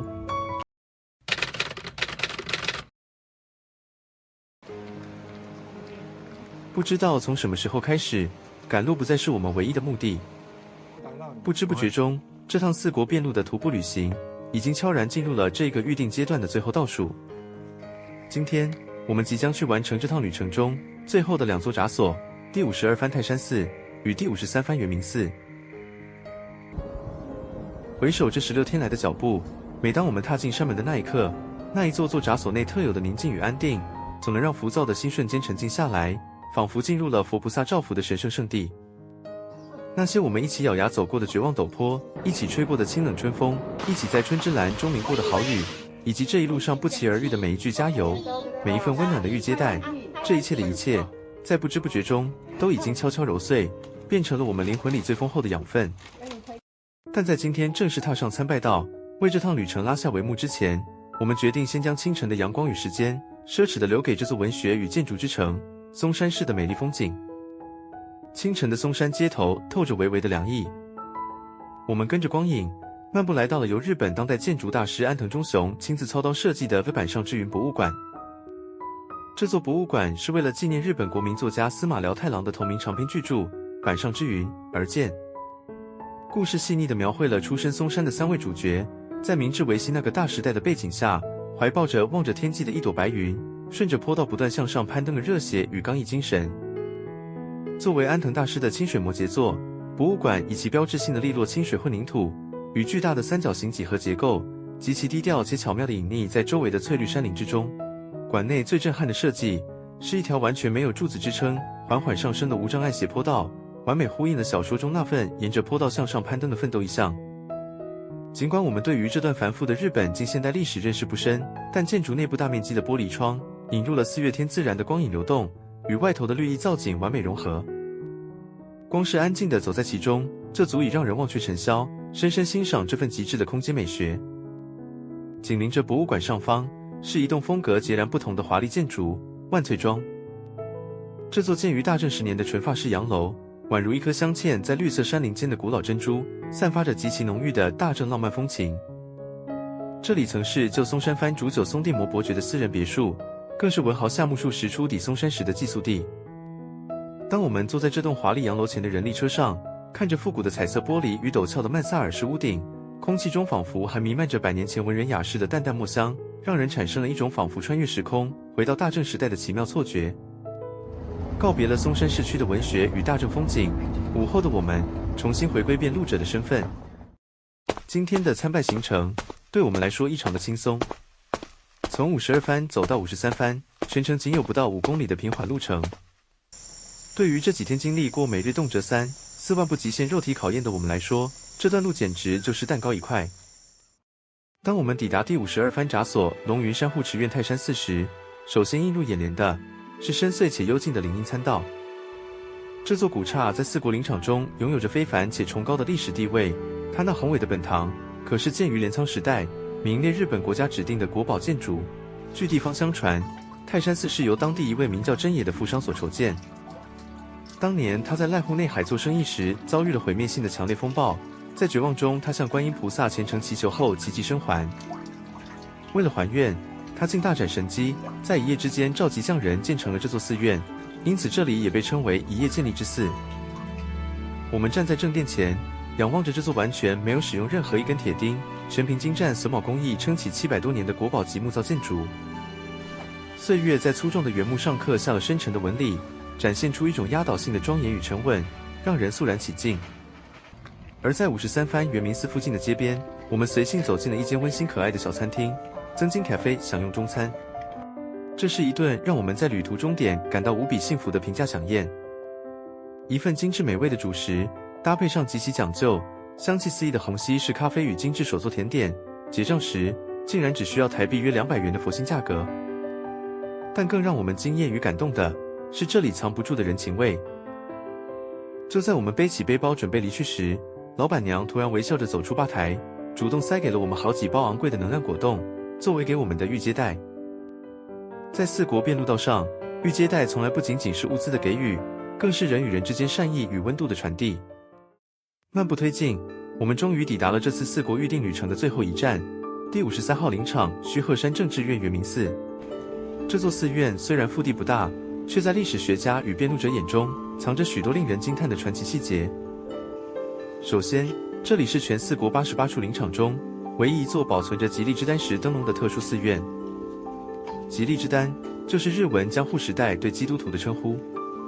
在當年德川幕府嚴禁基督教、殘酷迫害信徒的黑暗歲月裡，當地的隱匿基督徒們為了堅守信仰，偷偷將聖母瑪利亞的形象刻在石燈籠的下方，在表面上偽裝成佛教的觀音菩薩，來到這座佛寺裡進行秘密的禮拜。看着那斑駁的石刻，那種在絕境中依然燃燒的信仰力量，讓人動容。傍晚時分，我們正式告別了陪伴我們多日的松山市，轉往瀨戶內海的交通門戶今治市。抵達這座以毛巾工藝與造船業聞名的海濱城市，我們接下來的目的不再是參拜林場，而是準備迎向明天跨越瀨戶內海，挑戰島波海道的單車壯遊。而來到今治的第一件事，當然是要用最道地的在地美食來狠狠犒賞這16天來雙腳的辛勞。我們來到了當地的傳奇名店百樂天，品嘗全日本赫赫有名的精致 B 級美食天花板燒豚玉子飯。這道料理的靈魂就在於它的簡單粗暴，卻極致美味。熱氣騰騰的白飯上鋪滿了燉煮的極其入味、厚實大塊的叉燒肉，再在上面狂放地蓋上2顆尖的邊緣微焦、恰到好處的半熟太陽蛋，最後淋上濃郁鹹甜的秘製醬汁。這16天的腳步，我們學會了感恩，學會了堅韌，更學會了在不完美中看見慈悲。我們的四國遍路巡禮，在第53番圓明寺站時畫下了一個完美的逗號。但請放心，這絕對不是結束，而是一個神聖的約定。同行2人，大師與我們同在，而我們的故事未完待續。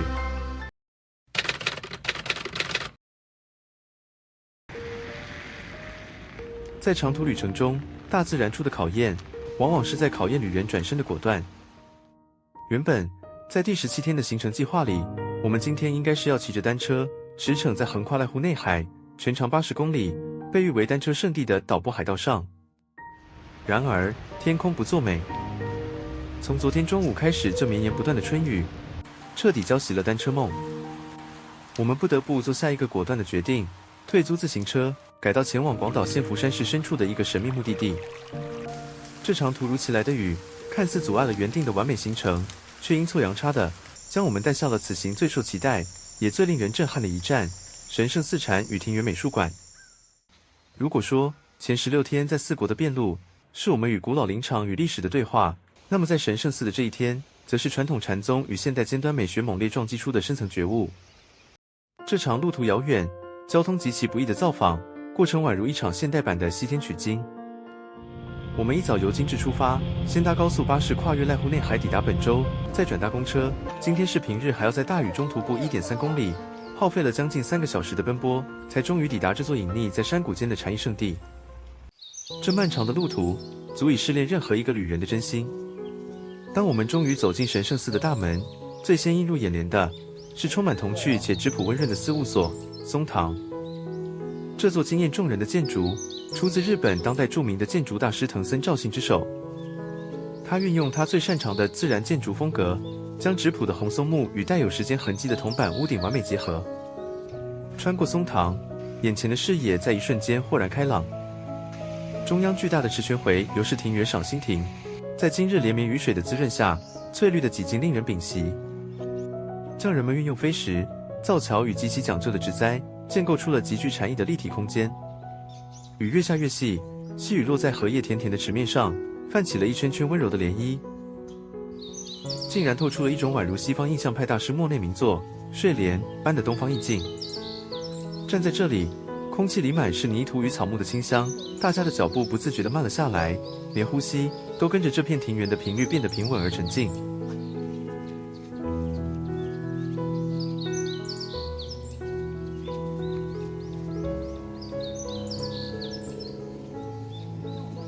而今日最特殊、最具儀式感的體驗，發生在午餐時間。在神聖寺的五觀堂裡，用餐從來不僅僅是為了填飽肚子，更是一場對心靈與慾望的修行。這裡提供的是大名鼎鼎的神聖寺烏龍麵，完全源自於禪宗僧侶在修行時的真實飲食儀式。一入座，每一位訪客都將被視為1日修行僧。我們必須在四方工作人員莊嚴的引導下，雙手合十，在案前神色肅穆地共同念誦進餐前的偈語五觀偈。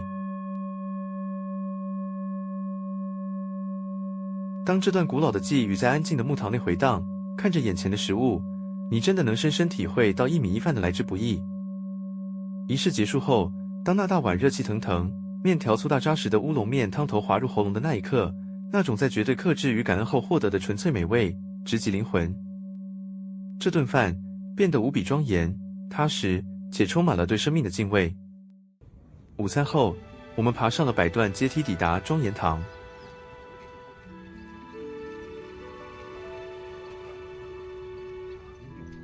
一跨進無名院，眼前是巨大的白沙禪庭，有幾塊巨大的天然奇石破沙而出。雨過天晴後，白沙的線條清透乾淨，光是站在這裡，浮躁的心瞬間就沉靜了下來。來到常設展廳莊嚴堂，這裡被譽為禪宗藝術的聖地，裡面竟然完整收藏了日本江戶時代禪宗中心之祖白隱禪師的數百幅珍貴書畫真跡。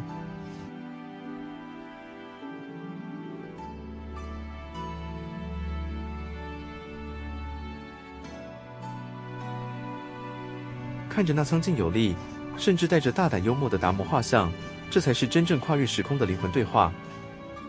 此時院內粉紫色的三葉杜鵑正值滿開，在佛教教義中，杜鵑的短暫盛開象徵着無常與新生，它的花語節制與禪宗內斂的生機恰好呼應。而春天的楓樹正長葉開花，枝頭垂掛着像微小吊鐘般的紅色小花，整片山谷在雨後一塵不染，嫩綠的朝氣蓬勃。然而，神聖寺最負盛名，吸引無數當代藝術愛好者與建築師特地前來的地標，是坐落在另一座山坡上的偉大巨作，由日本頂尖雕刻藝術家明和晃平及其工作室 Sandwich 所設計的晃庭。這是一棟驚世駭俗的建築，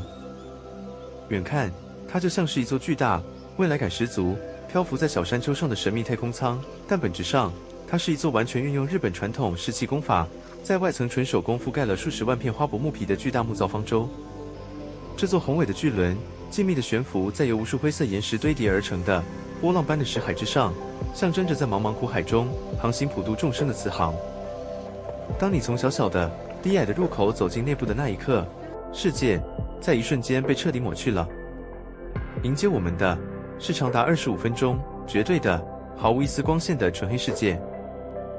在這伸手不見五指、極度壓抑也極度安靜的封閉空間裡，起初你只能聽見內心劇烈的心跳聲與耳邊一滴滴微弱、遙遠的水聲。隨着時間一分一秒流逝，當你的大腦被迫放下所有文字與邏輯的運算，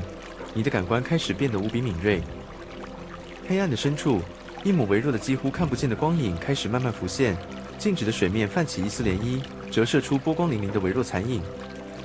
在這25分鐘的黑暗冥想裡，我們純粹用靈魂去關照光的本質。這種超越所有語言文字的當下體悟，正是禪宗直指人心、見性成佛最驚豔的現代美學詮釋。在行程的最後，我們帶着從黑暗中走出的澄澈心境，漫步走入了名為秀露軒的古樸茶室。在宛如一休和尚茶庵般的雅致環境中，我們享用了隨季節變換的精緻生果子。那一碗如深山青苔般深邃，帶着微微苦澀卻回甘無窮的抹茶，為我們今天的西天取經之旅畫下了一個最完美的句點。比起前幾天在四國那種動輒3萬步、考驗肉體極限的長途跋涉，今天在神聖寺的每一步都帶着沉思的重量。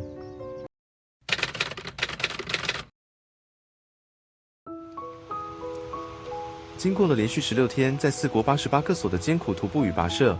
我們的雙腳踩過了無數陡坡，迎過暴雨和春風。而今天，我們跨越了瀨戶內海，旅程也正式進入了最後的倒數第2天。昨夜，我們下榻在尾道車站前的膠囊旅館 Station in Urashima。這對於一路上習慣了傳統遍路宿坊、民宿與商務旅館的我們來說，是一次極具新鮮感的初體驗。旅館內部的設計充滿了前衛的未來感，一走進去，藍色的科幻燈光與流線型座艙，仿佛讓我們置身於科幻電影中的太空艙一般。小巧卻五臟俱全的獨立空間，加上無可挑剔的便利交通，這份截然不同的新奇感，讓我們這趟跨出四國的本周番外篇，有了一個充滿活力的開端。開啟尾道山城慢活一天的最好方式，就是掉進昭和的時光隧道裡。一早，我們推開老字號尾道浪漫咖啡本店的木門，空氣中彌漫着濃郁的焙煎香氣。這裡沒有大城市的喧囂，只有時光靜靜流淌的溫柔。吧台前，職人正專注地沖煮着發光的虹吸咖啡。早晨最期待的，莫過於這裡超佛心的經典 Morning Set。點一杯浪漫配方咖啡，再加點一份剛出爐的烤厚片吐司、水煮蛋與清爽沙拉。黑咖啡的微苦炭焙香，在舌尖和經典的日式早餐撞擊出最踏實的幸福感。用一頓充滿昭和浪漫的早餐，為接下來的旅行充飽電力。說到尾道，很多人的第一印象，或許是我們前一天因雨放棄的著名的島波海道自行車道起點。但對於熱愛深度慢旅的人來說，尾道更是一座依山傍海，充滿了懷舊浪漫與文藝氣息的絕美小城。尾道自古以來就是瀨戶內海的交通要衝與繁華港鎮。受限於獨特的山海地形，這座城市的民居與老屋全部沿着陡峭的山坡錯落而建，這導致整座城市形成了無數蜿蜒曲折的石板階梯，與僅容一人通過的狹窄小巷。早晨的第一站，我們漫步前往歷史悠久的千光寺，並沿途尋訪靜謐的貓之細道。這條隱匿在林蔭與老宅廢墟間的小徑，以隨處可見的彩繪浮貓石與慵懶的街貓聞名。雖然今日可能緣分未到，沒能與慵懶的在地貓咪們來場邂逅，但大自然卻大方地給了我們另一份更為奢華的限定禮物。此時正值櫻花季的最尾聲，一陣春風冷不防地拂過山頭，漫天的櫻花花瓣如同粉色的雪片般鋪天蓋地紛紛落下。這場如詩如畫、震撼視覺的櫻吹雪，在古老的石板路上為我們鋪成了一張厚厚的粉色地毯，浪漫地讓每個人都駐足在原地，捨不得移開腳步。順着坡道繼續向上，我們來到了由日本當代建築大師安藤忠雄操刀設計的尾道市立美術館。這座美術館利用安藤大師最標誌性的利落清水模線條與大面積的幾何玻璃帷幕，極其溫柔地融入了千光寺公園的自然景觀之中。當我們站在美術館外的露台，居高臨下的俯瞰陽光照耀下波光粼粼的瀨戶內海以及遠方錯落有致的島嶼，這裡除了利落的清水模與無敵海景，更因為一場長達7年的人貓攻防戰而聞名全球。而主角就是一隻對藝術極有堅持的神秘黑貓天降。故事始於2017年的一場貓咪展覽，附近餐廳放養的天降莫名被吸引，試圖闖入館內。職責所在，戴着白手套的警衛大叔總會溫柔地攔下他，沒想到這一擋就是7年。一人一貓你進我擋，最後黑貓根本不是想看展，而是每天專程來找他最愛的警衛大叔撒嬌摸頭。雖然這隻帶給全世界無數快樂的傳奇黑貓已在2025年秋天安詳地去當小天使了，但警衛大叔至今上班仍覺得他隨時會從轉角衝過來。這份跨越物種的溫暖默契已經永遠留在了這座美術館的骨血裡。早晨的尾道散策就在這片開闊且療癒的無敵海景中畫下了完美的句點。中午在尾道拉麵麵屋享用午餐，這家位在尾道商店街入口的拉麵店門口始終大排長龍，想必應該也是排隊名店吧。午後，我們在尾道車站搭乘電車轉往岡山縣，來到了今日的重頭戲倉敷美觀地區。對於倉敷，我的心中一直藏着一份小小的遺憾。10年前，我曾匆匆到訪過此地，卻因為當時時間緊迫，沒能盡興。而這一次，我決定徹底將腳步慢下來，好好把這座水鄉古鎮的每一處細節看個仔細。當腳步踏入美觀地區，眼前的景色仿佛讓人瞬間穿越回了江戶時代的武士片場景。街道兩側是保存完好的傳統建築，最具代表性的便是齊白砌牆以及帶有黑色幾何圖案的海薯壁。黑色的屋瓦與白色的牆垣，完美的倒映在倉敷川清澈無瑕的流水之中。結束了文化與歷史的溫柔巡禮，我們轉往位於倉敷車站旁的購物天堂 Mitsuya Le Park 倉敷。對於剛剛才用雙腳走完4國遍路，身體深刻體會到頂級戶外裝備重要性的我們來說，這裡簡直就是天堂。特別是當我們的腳步踏入日本國民戶外品牌 Montbell 的旗艦大門時，天啊！累積了16天的所有理智線，在瞬間宣告集體斷裂。面對琳琅滿目的防風外套、輕量化背包、吸濕排汗衣與各式各樣精緻的戶外小物，我們完全忘記了雙腳的酸痛。光是在Montbell這間店裡，我們就足足流連忘返了整整3個小時。這一天，我們從尾道浪漫的櫻吹雪，走到了倉敷楊柳依依的清清水岸，從苦行朝聖的遍路者，徹底變回了享受人間生活的快樂旅人。明天，我們將帶着這份沉甸甸的豐收喜悅，準備踏上回台灣的歸途。人生即遍路，我們在苦行中看見神聖，也在生活中享受美好。謝謝你陪我們走到番外篇的尾聲。如果你也喜歡這樣有笑有淚、有修煉也有爆買的真實記錄，請務必訂閱頻道、按讚分享，並在下方留言告訴我，你最喜歡尾道還是倉敷？我是阿舍，明天我們將在歸途上，大家再見。